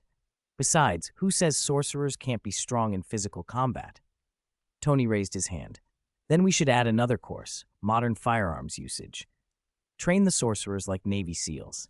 Jiang Wang shot back. "Our enemies are demons and interdimensional monsters. They aren't going to be scared of firearms, Tony." Tony spread his hands. "Why not enchant the bullets? Use alchemy. Imbue rounds with properties to affect those creatures." Jiang Wang paused, surprised. "That is actually a good idea. I'll add it." He revised the proposal on the spot, tacking modern ballistics and enchanted firearms onto the combat and enchanting departments. "How's that? Acceptable?" Jiang Wang looked toward Leon nervously, the expression of someone used to waiting for approval. "I think the proposal looks solid, very comprehensive. You even set an enrollment plan. Pick a date. Prepare to open." Jiang Wang pumped a fist in relief, but the relief was short-lived. "We might not be ready to open the school yet," he admitted with an embarrassed smile. "There are too many courses and not enough instructors. We haven't recruited any students either." Leon raised an eyebrow. "Which departments lack instructors?" "We can recruit from outside, reputation and character matter, of course." "There's a shortage in alchemy and divination," Jiang Wang said. "Kamar Taj's sorcerers focus heavily on combat and practical magic, so those two areas are weaker." "Alchemy and divination," Leon repeated. "Go seek talent in those fields from other extraordinary circles. Invite them to join." "Who would teach alchemy?" Diana, sitting near Leon, raised her hand. "I will." She blinked. "Paradise Island has some lore about crafting divine artifacts, remnants from the fire god, and Kamar Taj has a few texts. I can learn alongside the students and teach as I go." Leon glanced around. "Are the rest of you teaching, then?" Nearly everyone present nodded except Tony. Banner would handle magical creatures and plants, Mordo would cover close combat and spellcraft, Jiang Wang would take magical history and basic arcane studies, and Sorcerer Camille would teach her specialties. Leon looked back at Jiang Wang. "Compile a list of potential faculty and candidates as soon as you can." Jiang Wang nodded. "What about student recruitment?" "Jarvis can handle recruitment. Big data will sort everything," Tony said confidently. "Once we find suitable people, we can send them acceptance letters, Hogwarts style, with Iron Man armor." "Don't joke," Jiang Wang said, half laughing. "Iron Man armor isn't as good as an owl." He grew serious again. "And can big data really measure magic aptitude? Magic's tied to imagination, will, temperament, hard to quantify." "We have to try," Leon said. "We can't wait for perfect students to fall from the sky." Leon paused, considering. "Eventually, we should craft a magical artifact like a book of admittance to screen applicants properly, but for now, let Jarvis generate a preliminary shortlist." Tony chimed in. "Testing for magic talent is straightforward. We can use the virtual consciousness immersion tech I've been working on. Create immersive simulations that mimic casting conditions, situations that require focus, intent, and imagination, and see how candidates respond. Tony explained the tech's origin. It came from the Starry Sky world, where virtual world technologies, similar to the War God Palace and the virtual universe, had been studied. Tony adapted that tech for armor control. Now it could be repurposed as a reliable tool for recruitment. Zhang Wang nodded slowly, already picturing how it could work. The plan was taking shape: refine the curriculum, recruit teachers for the weak spots, let Jarvis draw up a list, and use virtual immersion tests to find students who had the right spark. The academy might not open tomorrow, but for the first time, a path forward felt real. Chapter 394, Virtual World Helmet. A few days later, Jarvis compiled a list of outstanding candidates. The list contained hundreds of thousands of names, the youngest only 8 and the oldest 45. They were all of good character, intelligent, and brave. Old Wang planned to split the first intake into a junior class and an adult class. With Tony's financial backing, he had already obtained the necessary teaching credentials in Nepal. The junior class would follow a 6-year curriculum. Depending on age at graduation, students would receive diplomas ranging from elementary through high school. Kamartaj would then offer further study or employment. Employment meaning being assigned to guard a holy place or being posted to an area to deal with hell creature incursions. The adult class would be 4 years long, ending with a university diploma, and likewise, placement options. Students could also choose to return to ordinary life after graduation, but they would be restricted from using magic. The two tracks differed in emphasis. The junior course focused on building a solid foundation, while the adult course pushed accelerated learning and practical combat. Once the first cohort finished, the academy would stop recruiting adults and thereafter take only 12-year-olds, training them from middle school onward. The school's final name was decided: the Supreme Mage Academy.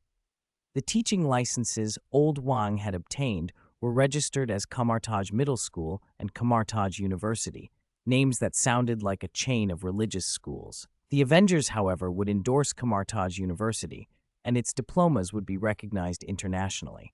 With the student list set, the virtual world helmets, hardware produced under Jarvis and Tony's supervision, and software content woven by Leon, were rolled out globally.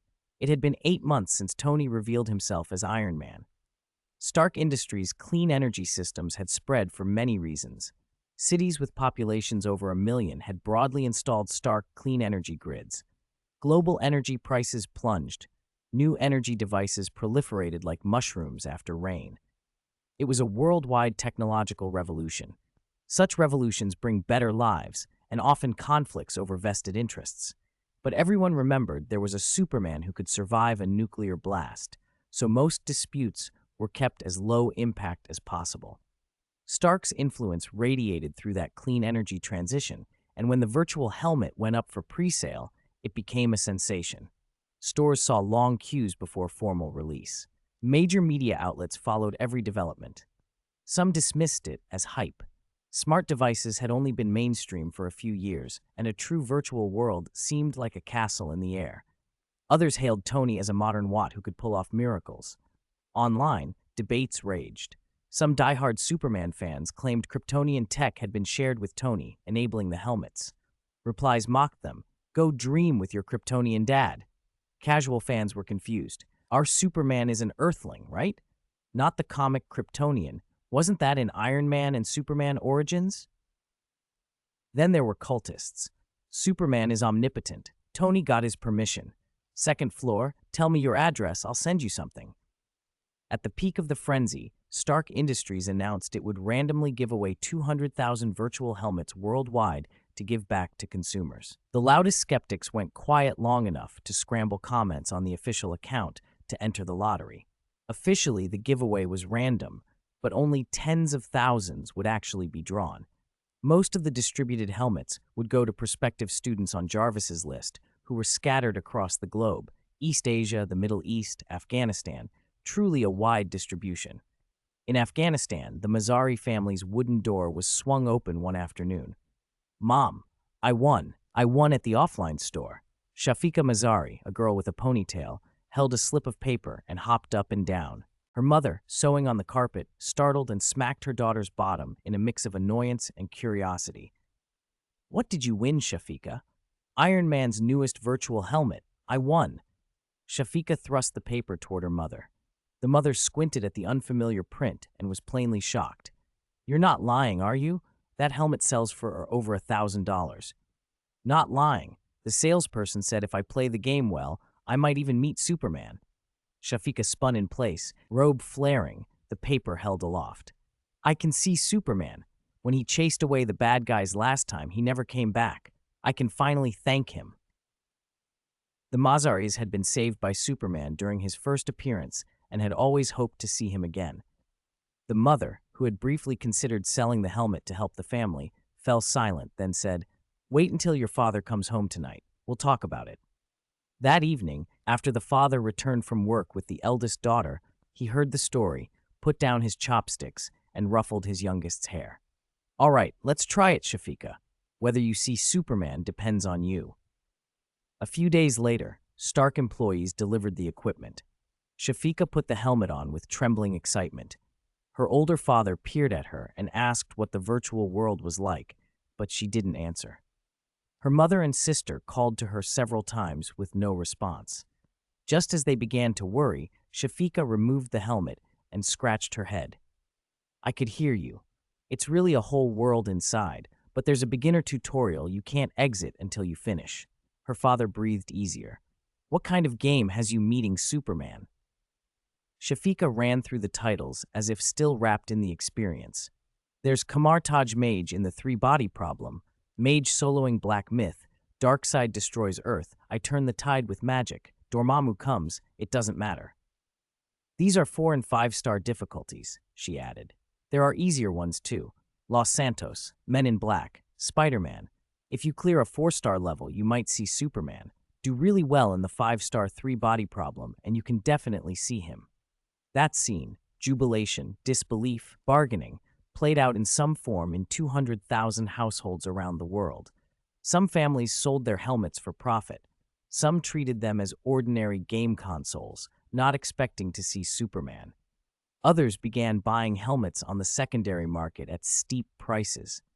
Those who had tried the virtual world gushed incoherently to interviewers about its beauty. The unlucky and ambitious complained to the media, "The Three-Body Problem makes no sense. Black Myth is impossible. I was killed by Batman the moment I hit the Darkseid level." Meanwhile, online pressure to bring forward the official sale date only grew louder. Chapter 395, Divination Teacher. While the world was going crazy over virtual reality helmets, Revered Lion and Wong arrived in New Jersey. They were here to recruit teachers for the academy. As one of the oldest and most prestigious extraordinary orders on Earth, Kamartaj had excellent intelligence channels. It took Wong only 2 days to produce a shortlist. Since they needed teachers for potionology and divination, Revered Lion picked 2 names from the list by memory. He also blacked out one name, Agatha, telling Wong to avoid recruiting her. Agatha was a scourge on the witch community, unpredictable, unrestrained, and utterly selfish. Her ability was terrifyingly powerful. She could absorb any magic cast against her. In his previous life, Revered Lion had heard that a variant of Agatha, in a parallel season, had even drained the powers of Celestials like Tiamat and Urasham.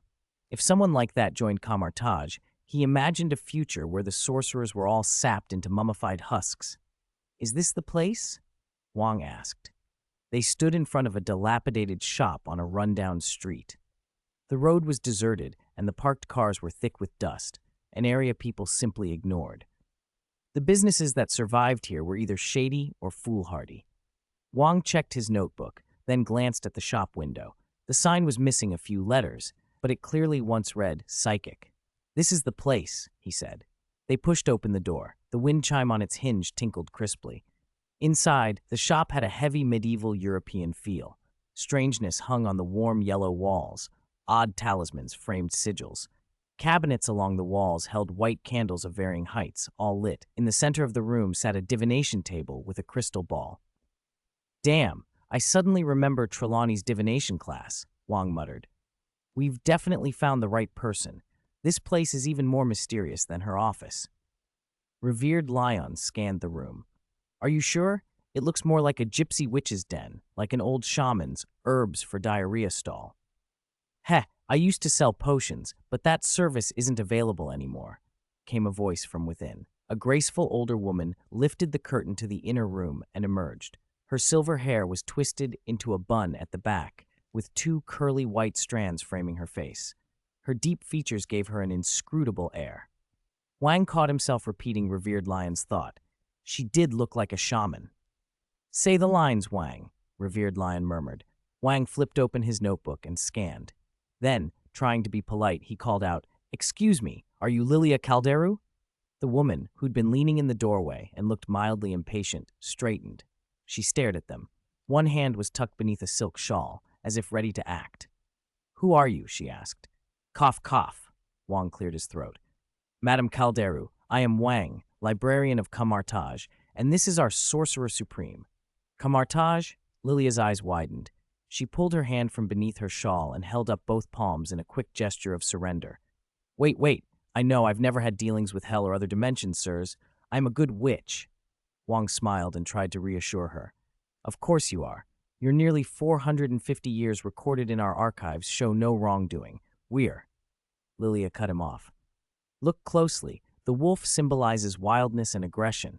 When this anomaly appears in divination, where am I?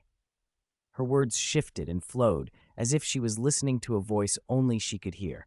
One moment she seemed nervous and defensive. The next she began speaking in a measured lecturing tone, as if delivering a class. Oh, Revered Lion?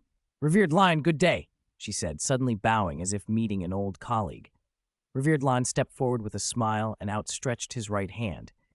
It seems we really did find the right person. Lilia scanned him and then brightened as if a light had gone on. She shook his hand, but as soon as she did, her expression flickered. Confusion replaced the smile. Master, are you trying to arrest me? She asked, laughing awkwardly, the memory of the previous instant already gone. No, congratulations. On behalf of the Supreme Mage Academy, Lilia, Revered Lion said, holding her hand with warmth and authority. 10 minutes later, through a portal, they arrived in another part of New Jersey. The state was full of witch tales. Legends said that centuries ago, many witches had fled Europe to escape church persecution and settled in the American colonies. The two candidates, Revered Lion had chosen, both lived here. Compared to Kamartaj's sorcerers, whose lifespans rarely reached a century, witches often survived across centuries, through medieval times into the modern age, and excelled at branches of magic that rewarded long study and experience. Revered Lion, Wang said as they walked, puzzled. Lilia just now seemed like she had multiple personalities. Why did you hire her? Won't she frighten the students, especially 8 or 9-year-olds? Revered Lion shook his head. Wang, you misunderstand. Lilia isn't split into personalities. Her gift in divination is nearly unrivaled on Earth. That good? Wang's eyes widened. She can move her consciousness freely along the span of her life, Revered Lion explained. What looks like multiple personalities are actually moments of her past or future consciousness arriving in the present. So when she called out my name earlier, that was her future self reaching back to this moment? Yes, at that future point, she was teaching a divination class. Revered Lion's voice held a note of admiration. Witches may be less powerful than Kamartaj in direct combat, but in many other aspects, especially those requiring accumulated knowledge, they can be formidable. Wang nodded slowly. Then the next witch we're going to see, she'll be exceptional too, won't she? Forward, Chapter 396, Chapter 2, Witches Entering the Academy. Jennifer Kyle's power wasn't as flashy as Lilia's, but her skill in alchemy was nothing to scoff at. Leon's opinions of the two witches came from comics he'd read. When he transmigrated, Witch Agatha hadn't even been released yet. He only knew that these two witches would appear in the series. Lilia was a 450-year-old gypsy witch, even called the Witch Queen of the Gypsies, born in 1576 and a witch by blood. In the comics, her feats were extraordinary, but nothing like the kind of timeline-hopping Leon had just witnessed. If he hadn't understood time as well as he did, he might have thought Lilia was losing her mind. With Lilia as a precedent, Leon found himself looking forward to meeting Jennifer. A few minutes later, Leon and Wong stood in front of a beauty shop in the US. The place was quiet. Leon tried to reconcile his expectations with reality. Jennifer, the powerful witch from a magic family in the comics and a favorite of Doctor Strange, was, in this universe, a bald black woman working at a beauty counter, complete with a nose ring and an air of modest means. "Let's go in," Leon said. They pushed open the door. Jennifer came over to greet them and immediately showed a knack for sales. Even while pitching beauty products to two men, she spoke with lively, practiced charm. Leon immediately confirmed she had the kind of eloquence a teacher would need. She was bright and cheerful, but every third sentence was a sales pitch. When Wong finally revealed their purpose, Jennifer's demeanor changed. "Actually, we're here to invite you to join the Mage Academy," Wong said. "But first, we need to see a demonstration of your abilities." "It's like an interview," Wong added, then blinked. "Wait, why are you crying?" At first, Jennifer looked suspicious, but once Wong mentioned Kamartaj and the title of Sorcerer Supreme, the expression on her face crumbled. She went still, then tears began to fall. It was like a reunion of a lost flock. She stood there, trembling, silent tears streaming down her face. "Kamartaj," she murmured, "but all my magic disappeared long ago, taken by Agatha." "Would you still want a witch without magic?" Wong asked. "Can we help you get your magic back?" Wong hesitated. Getting your original magic back might be difficult, but Kamartaj has bloodline potions that can instill new magic. How do you feel about that? Wong felt like he was negotiating terms and compensation. Jennifer's lips trembled uncontrollably. "Yes, of course. Please let me join the academy." "That's why we're here," Wong said, "but we need to assess your level first, your alchemy." They sat down and went through a quick question-and-answer assessment. Wong soon discovered, to his surprise, that Jennifer more than earned the title of Alchemy Master. He looked at Leon, asking with his eyes whether she should be hired. Leon felt a little disappointed. Jennifer in the movie universe was so different from the comic version, and Lilia had raised his expectations. But the facts were the facts. "Your level is sufficient to be the Academy's alchemy teacher, Jennifer," Wong said. Leon extended his hand. "But you should have an image befitting a teacher. Are you willing to change your look?" Jennifer grabbed his hand, trembling. "Of course. I'll do anything. I'll take off every accessory right now." She quickly removed her nose ring, rings, and bracelets and wiped off her makeup. Leon and Wong exchanged a glance, shrugged, and that sealed the hiring. In the small world, Wong led Lilia and Jennifer through the place, showing them everything. Leon, the Sorcerer Supreme, had gone home to bask in the sun. The two witches stood on the head of a giant dragon, eyes wide with wonder. They had already signed employment contracts under the witness of Vishanti, 100-year contracts. If Leon hadn't stopped them, they'd have signed for longer. "Master Wong," Lilia said nervously, clutching the dragon's saddle as if afraid of falling. After all, she was over 400 years old. "You said these giant dragons are mounts for students, but there don't seem to be enough." "Master Banner is still training more dragons," Wong replied. "Look, over there." As the dragons drew nearer, the scene became clear. Amid piercing shrieks and the crash of impact, a green figure wrestled with a dragon's head, repeatedly being thrown through the air. When the dragon finally whimpered, the green figure let it go and crooked a finger at the other dragons circling nearby. Hundreds of giant dragons surrounded him, but none dared attack or flee. When the green figure grew impatient, the other dragons pushed a single, unlucky dragon forward. It stepped out, pleading and braying like a supplicant. The green figure grabbed it by the head and began wrestling outright. The other dragons hid their faces with their wings, unable to bear the sight or the noise. Not far from the outer circle, atop a tall tree, another slender figure in a green robe watched intently. He clenched his fist and cheered. "That's it, just like that!" Compared to the battered dragons, the exhilaration on that watcher's face was obvious. Lilia and Jennifer looked on dumbfounded. This was Kamartaj? No wonder they could defend Earth for centuries. There were so many extraordinary people here. Lilia had lived through a lot, but she had never seen anything like this. "Master Banner is incredible," Lilia said, swallowing. "Are all the mages here like this?" "Of course not," Wong began, but a distant shout cut him off. Diana leapt into the sky. a hammer of Uru metal, so massive it seemed to weigh the world, clutched in her hands. She raised it high and brought it down on a piece of metal on an anvil.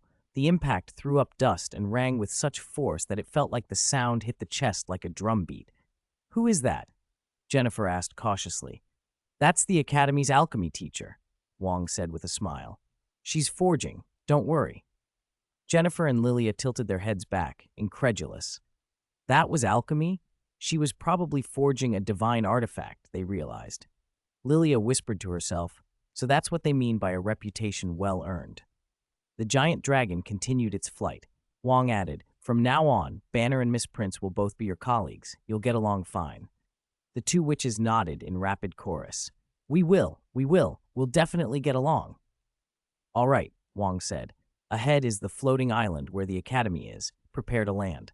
As they descended, Wong explained, "Besides dragons and thunderbirds, you can also travel by broom." "Ride brooms?" Jennifer froze for a moment. "Is that a problem?" Wong asked. No problem," Jennifer waved her hands. In the world of witches, broom flying was an old, outdated habit, an image from feudal prejudice. Very few modern witches actually used brooms anymore. But perhaps at Kamartaj, riding a broom was different. It might be a pure expression of magic, elegant and efficient. The thought made Jennifer suddenly nostalgic for the broom she hadn't ridden in over 100 years. Chapter 397. Do you know how I spent these 3 days? The giant dragon settled onto the wide stone platform. Wong stepped down from its back with two witches at his side, then reached up and patted the dragon's snout. "Go on. Go play with Hulk." At the name Hulk, the dragon trembled and nudged Wong's hand beseechingly. The other two dragons made little whimpering noises like guilty puppies. There were probably no dragons in the world more abashed than those at Kamartaj. Wong rubbed the dragon's muzzle. "All right, you can stay, but you absolutely mustn't run off." The three dragons bobbed their heads so quickly it looked like they were sewing. Wong waved the two witches forward. "Come with me. I'll give you a tour of the Academy." They followed closely, respectful and attentive. Wong never meant to lord it over anyone, but anyone who had seen the sights along the way would understand why people fell into a deferential rhythm around him. After showing them the dormitories and offices, Wong led the witches toward the conference room. "Next, I'll introduce you to the staff," he said as they walked. Most students trained here eventually join Kamartaj, so when you join the Academy, you're effectively joining Kamartaj. Well, at least half of it. There are a few things you should know. Kamartaj's job is to resist invasions from other dimensions. Everyone knows that. But our situation now is a little unusual. We have three allies. One is the Avengers. They handle supernatural disputes on Earth. Another is the Men in Black. They handle extraterrestrial affairs. And the third is Asgard, the Norse gods. They hadn't come to Earth in centuries, but not long ago we defeated them in a contest and formed an alliance. Asgard's second prince, Loki, is on Earth now. You probably saw him in the forest, green cloak, shouting. His divine power is sealed by Odin, but you still show him respect. The witches listened, wide-eyed. The beings Kamartaj dealt with were leagues above what the witches were used to. Dimensional creatures, minor summons, all manageable. But gods, an alliance with Asgard was unimaginable. "We're here, the conference room." Wang pushed the heavy wooden door and called the opening command. "Recruit students quickly." Etched on the door was a portrait of Pythagoras, a former sorcerer supreme of Kamartaj. Wang had commissioned it himself. With Lion's help 2 days earlier, he had borrowed a wisp of soul from each past sorcerer supreme through the Vishanti. Their portraits now lined the Academy's walls and doors. The painted Pythagoras, dozing in his frame, blinked at Wang and said slowly, "Incorrect." "What's incorrect?" Wang asked. "The password is incorrect? How is that possible? Did someone change the opening command?" "Lion said I'm in charge here. You have to let me in," Wang muttered. Lion did say, "Fine, you can go in. Remember the new password, all-nighter tonight," Pythagoras said, and the door swung open. Hearing the new password, Wang felt a bad premonition. The conference room revealed 5 figures slumped around a circular table, their wooden chairs tossed aside for ergonomic recliners. Each wore a VR headset, clearly immersed in a virtual world. Their still, spent postures made Wang's breath catch. He walked up and rapped his knuckles on the table, trying to snap them out of it. Gentlemen! Gentlemen! His voice rose into a shout, but no one removed a headset. Wang forced a smile at the two witches. See, I told you my colleagues are easy to get along with. Jennifer snorted softly and said, they must have stayed up all night preparing for the school opening. That's why they're sleeping so deeply. Sleeping? Wang sniffed. They're not sleeping. They're dead. He was about to roll up his sleeves and yank off the headsets himself when all five ripped theirs off and howled as though something precious had been torn away in the game. Their cries were half despair, half pain. Tony hurled his headset onto the table and clutched his hair, dark rings under his eyes. Holy crab! This three-body game is impossible.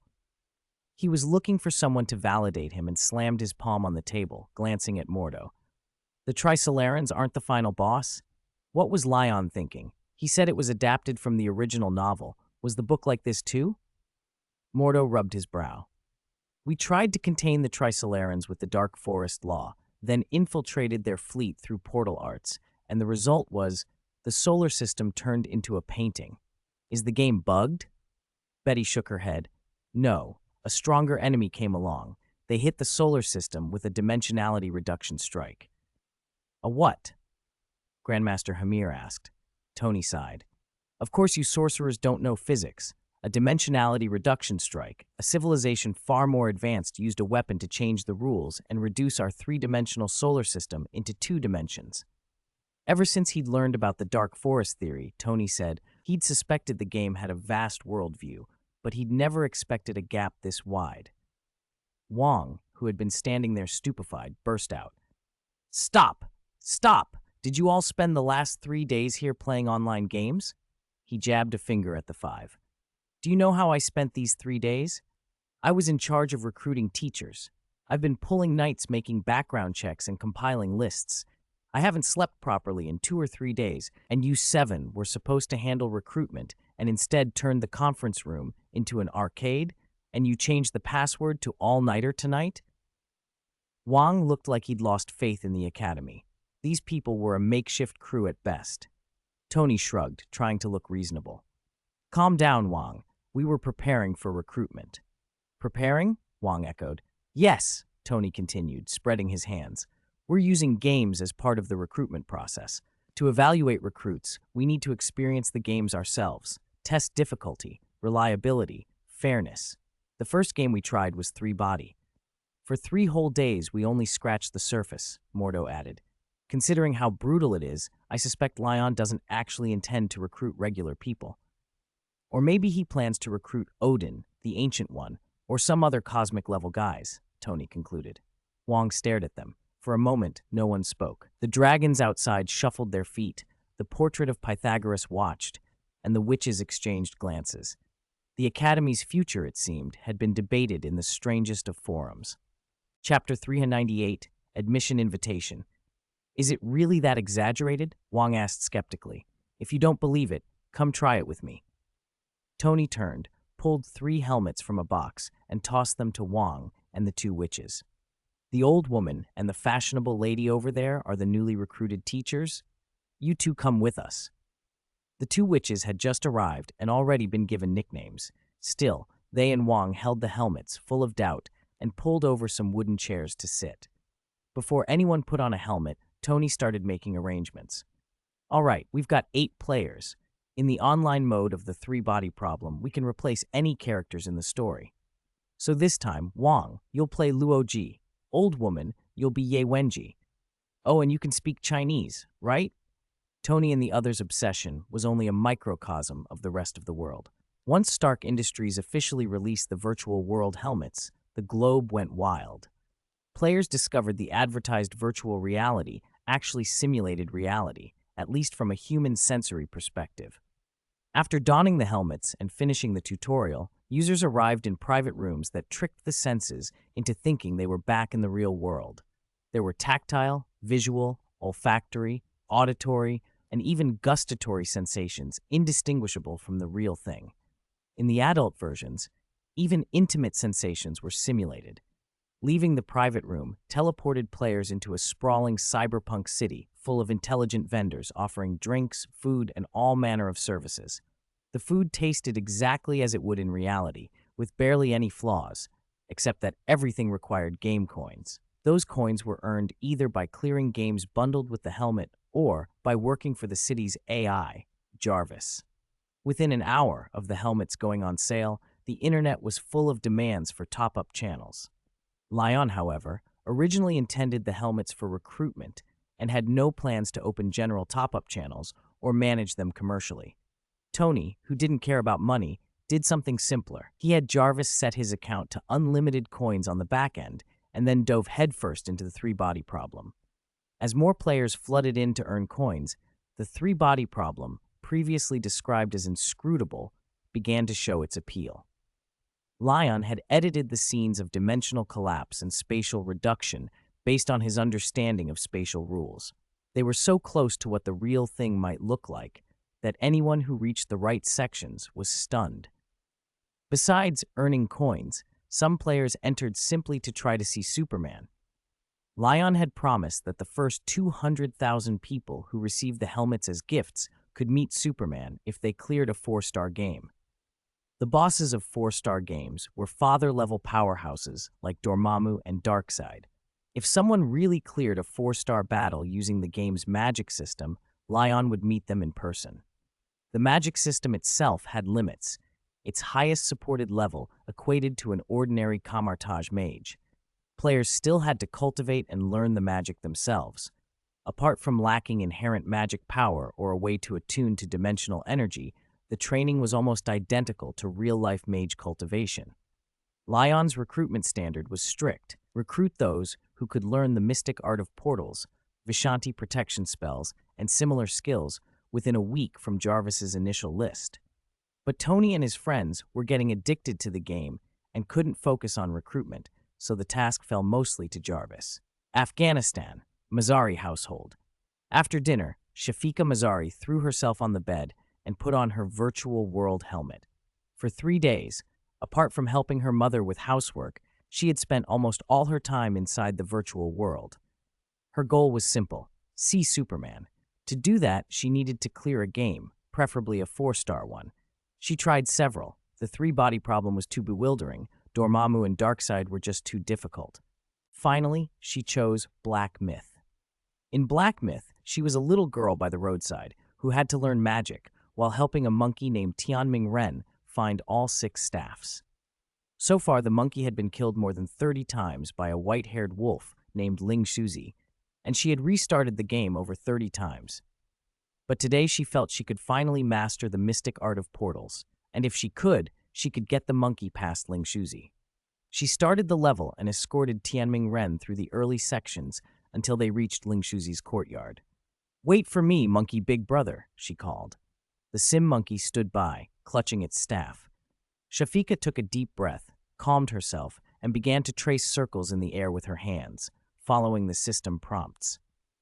She had been practicing this difficult spell for 3 days. When she moved her fingers, tiny golden sparks appeared. Compared to the previous attempts, this was a huge improvement. She was only 1 step away from success. She worked for 2.5 hours straight. Tianming Ren watched, neither urging nor disturbing her. At a certain moment, the sparks thickened and began to coalesce, forming a line and then a ring. On the far side of the spark-formed circle was the passage behind Ling Shuzi. "I did it. I learned the mystic art of portals," Shafika shouted, jumping up and down. She pointed excitedly at the portal. "Monkey big brother, go through quietly and sneak up behind the big white wolf. Don't get killed." The monkey nodded and stepped through, but as soon as it appeared behind Ling Shuzi, the white wolf suddenly turned his head. The AI Jarvis had trained would not allow players to exploit bugs. The wolf behaved naturally. "Oh no." Shafika covered her mouth. A few minutes later, she exited to the game over screen and returned to her small room in the virtual world. Learning portals alone wasn't enough. "How am I supposed to win? Is Ling Shuzi really the strongest boss?" She sank onto the bed, clutching her head and feeling frustrated. Then her headset chimed with a notification. "A system message?" she muttered, opening the message with curiosity. "Dear player Shafika, congratulations on learning the mystic art of portals in just 3 days. Please allow me to cordially invite you to enroll at our Supreme Mage Academy. We believe your talent will shine there and lead to a more magnificent life. If you agree to enroll, please click Confirm on the system interface. We will have nightmares deliver you to the school on the opening day, March 7th. By the way, you can also see Superman at the school. The Supreme Mage Academy's curriculum includes We Look Forward to Your Choice. Signed, Jarvis, Secretary to the Dean of the Supreme Mage Academy. Shafika read the message, her mouth slowly opening. A magic school? Is it in the game, or is it real? Chapter 399, Nightmares Are Here. Young Master Leon, someone has learned the mystic art of portals and meets our enrollment standards. So fast? Who is it? An 8-year-old girl from Afghanistan, Shafika Mazari. You should remember her. Leon was still a little surprised by Jarvis's report. Someone had actually learned the mystic art of portals in 3 days, guided only by the system AI. That level of talent was rare, very rare. Even Dr. Strange had taken 3 days to grasp portals. Of course, the two situations weren't directly comparable. When Strange learned magic, his whole worldview cracked and had to be rebuilt. He went through doubt, despair, and then acceptance. In the game, players only needed to treat magic as part of the setting and practice. Adults had long since hardened under reality. Their minds were edged and armored, not easily moved by imagination. Teenagers, on the other hand, still spent their days dreaming of men in black descending to tell them they were the chosen ones. When they found a system that required imagination and steady practice, they could work at it without stopping until they mastered it. Adults simply didn't practice in that way. The kind of concentration and imagined destinations the system demanded often looked like deliberate mystification to them. Stephen Strange, for example, had been on Jarvis's pre-enrollment list. He never seriously tried to clear the 4- or 5-star challenges. He poked his head in a few times, read the tedious spell instructions, sneered, and quit. The game Los Santos and the indulgent life there, drinking, petty crime, thrills in Cyber City, had snapped him up instead. Jarvis said, "He's not robbing in Los Santos anymore. He's street racing in Sherlock Holmes, young master." Leon grinned. "He'll come knocking after he crashes a car in 2016. Half a month flew by. Tony and the others still hadn't cleared the 3-body problem, but Jarvis had finished the freshman admissions work. 486 prospective students got offers. 345 signed the electronic agreement and enrolled, a roughly 1 in 1,000 acceptance rate. Strange's name wasn't among them.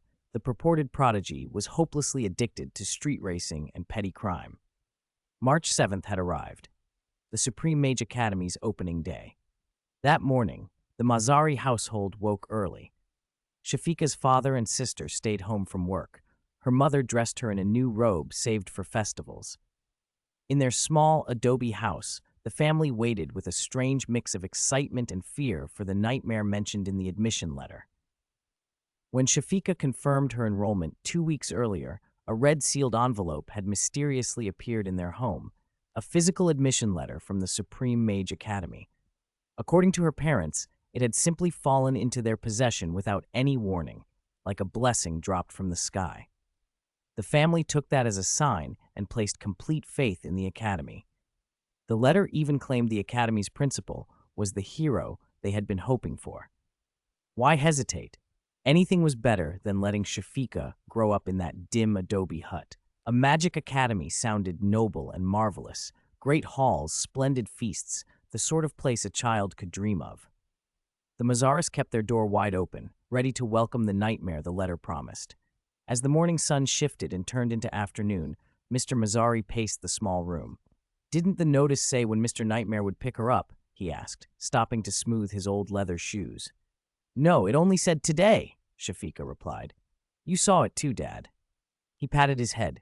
"I worry I missed something." Silence fell again. To honor their mysterious guest, they had prepared a relatively lavish lunch. Now the food had grown cold. No one felt like eating.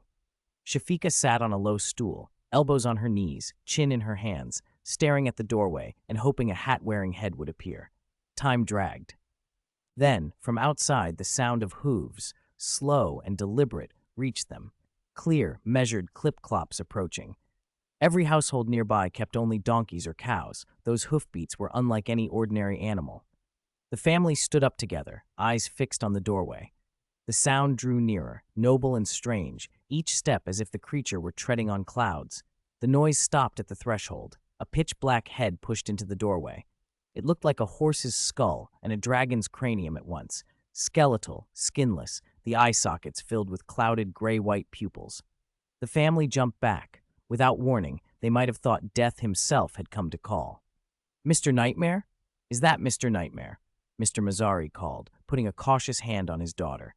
The creature tilted its head and stepped inside. Its body was mostly a rattling frame cloaked in taut, blackened skin.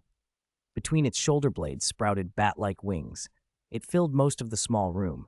There was no rider, only a saddle strapped across its back, a paper attached to the saddle, and a small bag hanging from it. "Where is Mr. Nightmare?" "There's a note," Mr. Mazzari murmured. Shafika, braver than her parents, ran forward, took the note, and read it aloud.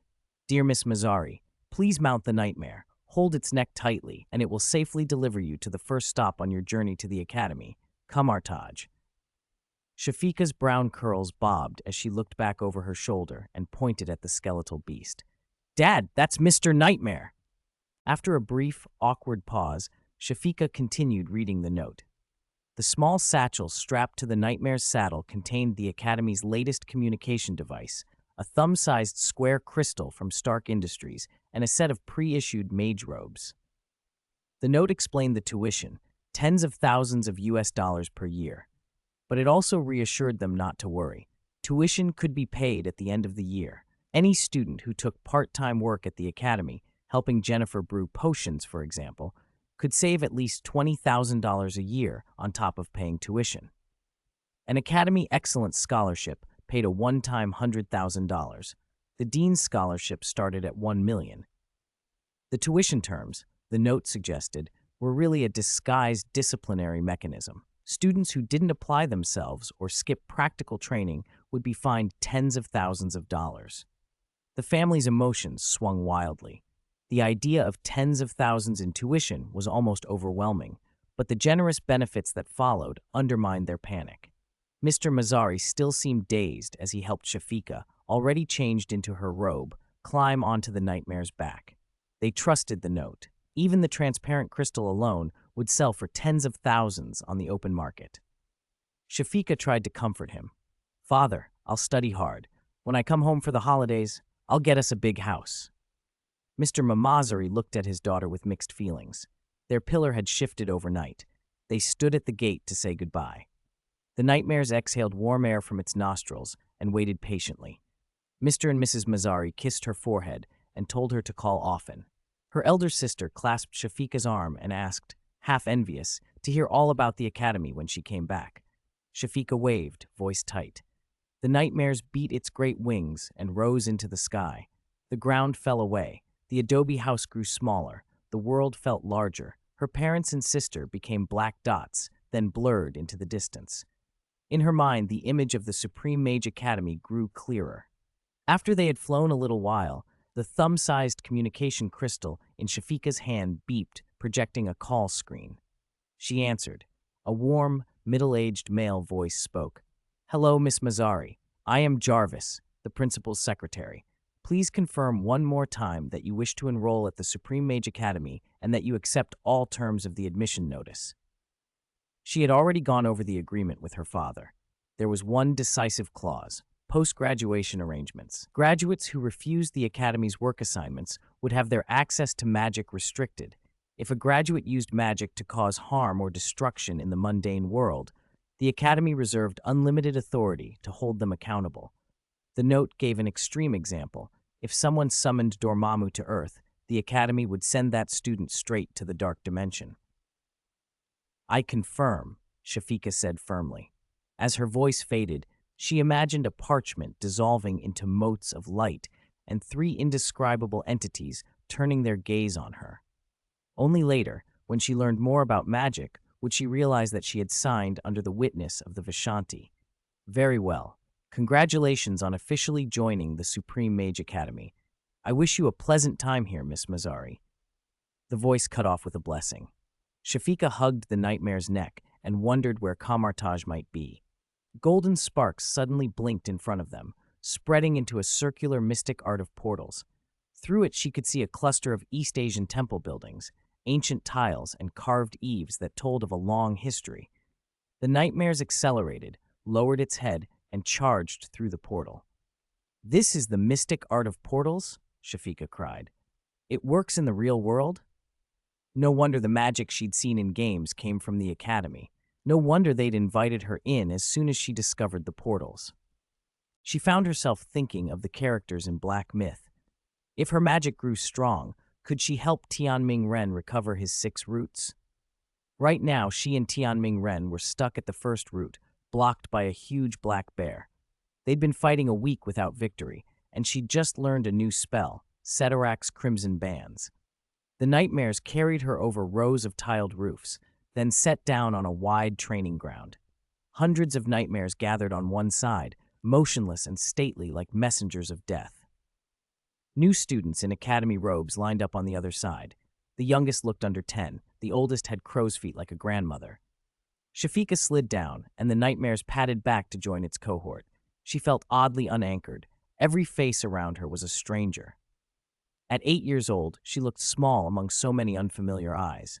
Blue, green, black, brown, even violet hair she'd only ever read about. For the first time, she realized she would have to introduce herself to people from everywhere. "Hi, you're new too, right? You look like you're from the Middle East," a voice said, and a hand tapped her shoulder. Shafika turned to see a blonde, blue-eyed girl smiling and holding out her hand. "I'm Sherry. Sherry Birkin. I'm a new student in the junior class. If you ever need help, find me." Sherry puffed her chest. "Everyone calls me the school's kingpin, but I think I'm actually the school's supergirl." I don't get that," Shafika stammered, suddenly aware that her English wasn't strong and worrying the academy might teach in English. Sherry laughed and helped her open the crystal device, selecting the translation function on the projection. She reintroduced herself, and the crystal converted her words, keeping the original tone, into Pashto. Shafika's eyes widened. "Amazing. I'm Shafika Mazari. But what's Kingpin?" "Kingpin's a really, really bad guy," Sherry whispered conspiratorially. Then, cheeks flushed, she added, "So are you. Bad too?" "Of course not," Shafika replied. "That's why I should be the school's supergirl." Sherry's sunny confidence made her seem like a big sister. "Do you know what we do next?" "We're waiting for the vice principal to take us into the school," Sherry said. "You're actually the last to arrive. The class has 345 enrolled students this term, and you're number 345. Most people only just arrived. See that chubby, fierce-looking person over there? That's the vice principal. Once everyone's here, he'll bring us into the school for the opening ceremony." Shafika nodded, impressed. "You know a lot." Sherry, who'd spent half a year training under Natasha's sisters and picked up a cheerful, sly confidence, smiled. "Because I've got someone backing me." "Backing you?" Shafika craned her neck to look. She blinked. The fierce, chubby vice principal, who had been some distance away, was suddenly standing right behind Sherry. "There really is someone," Shafika said. Sherry turned, puzzled, and then saw Master Wang standing there with his hands clasped behind his back, watching. "Naughty again," he called, pointing at little Sherry. He then threw his voice with a spell. "Everyone, come to me now and follow me."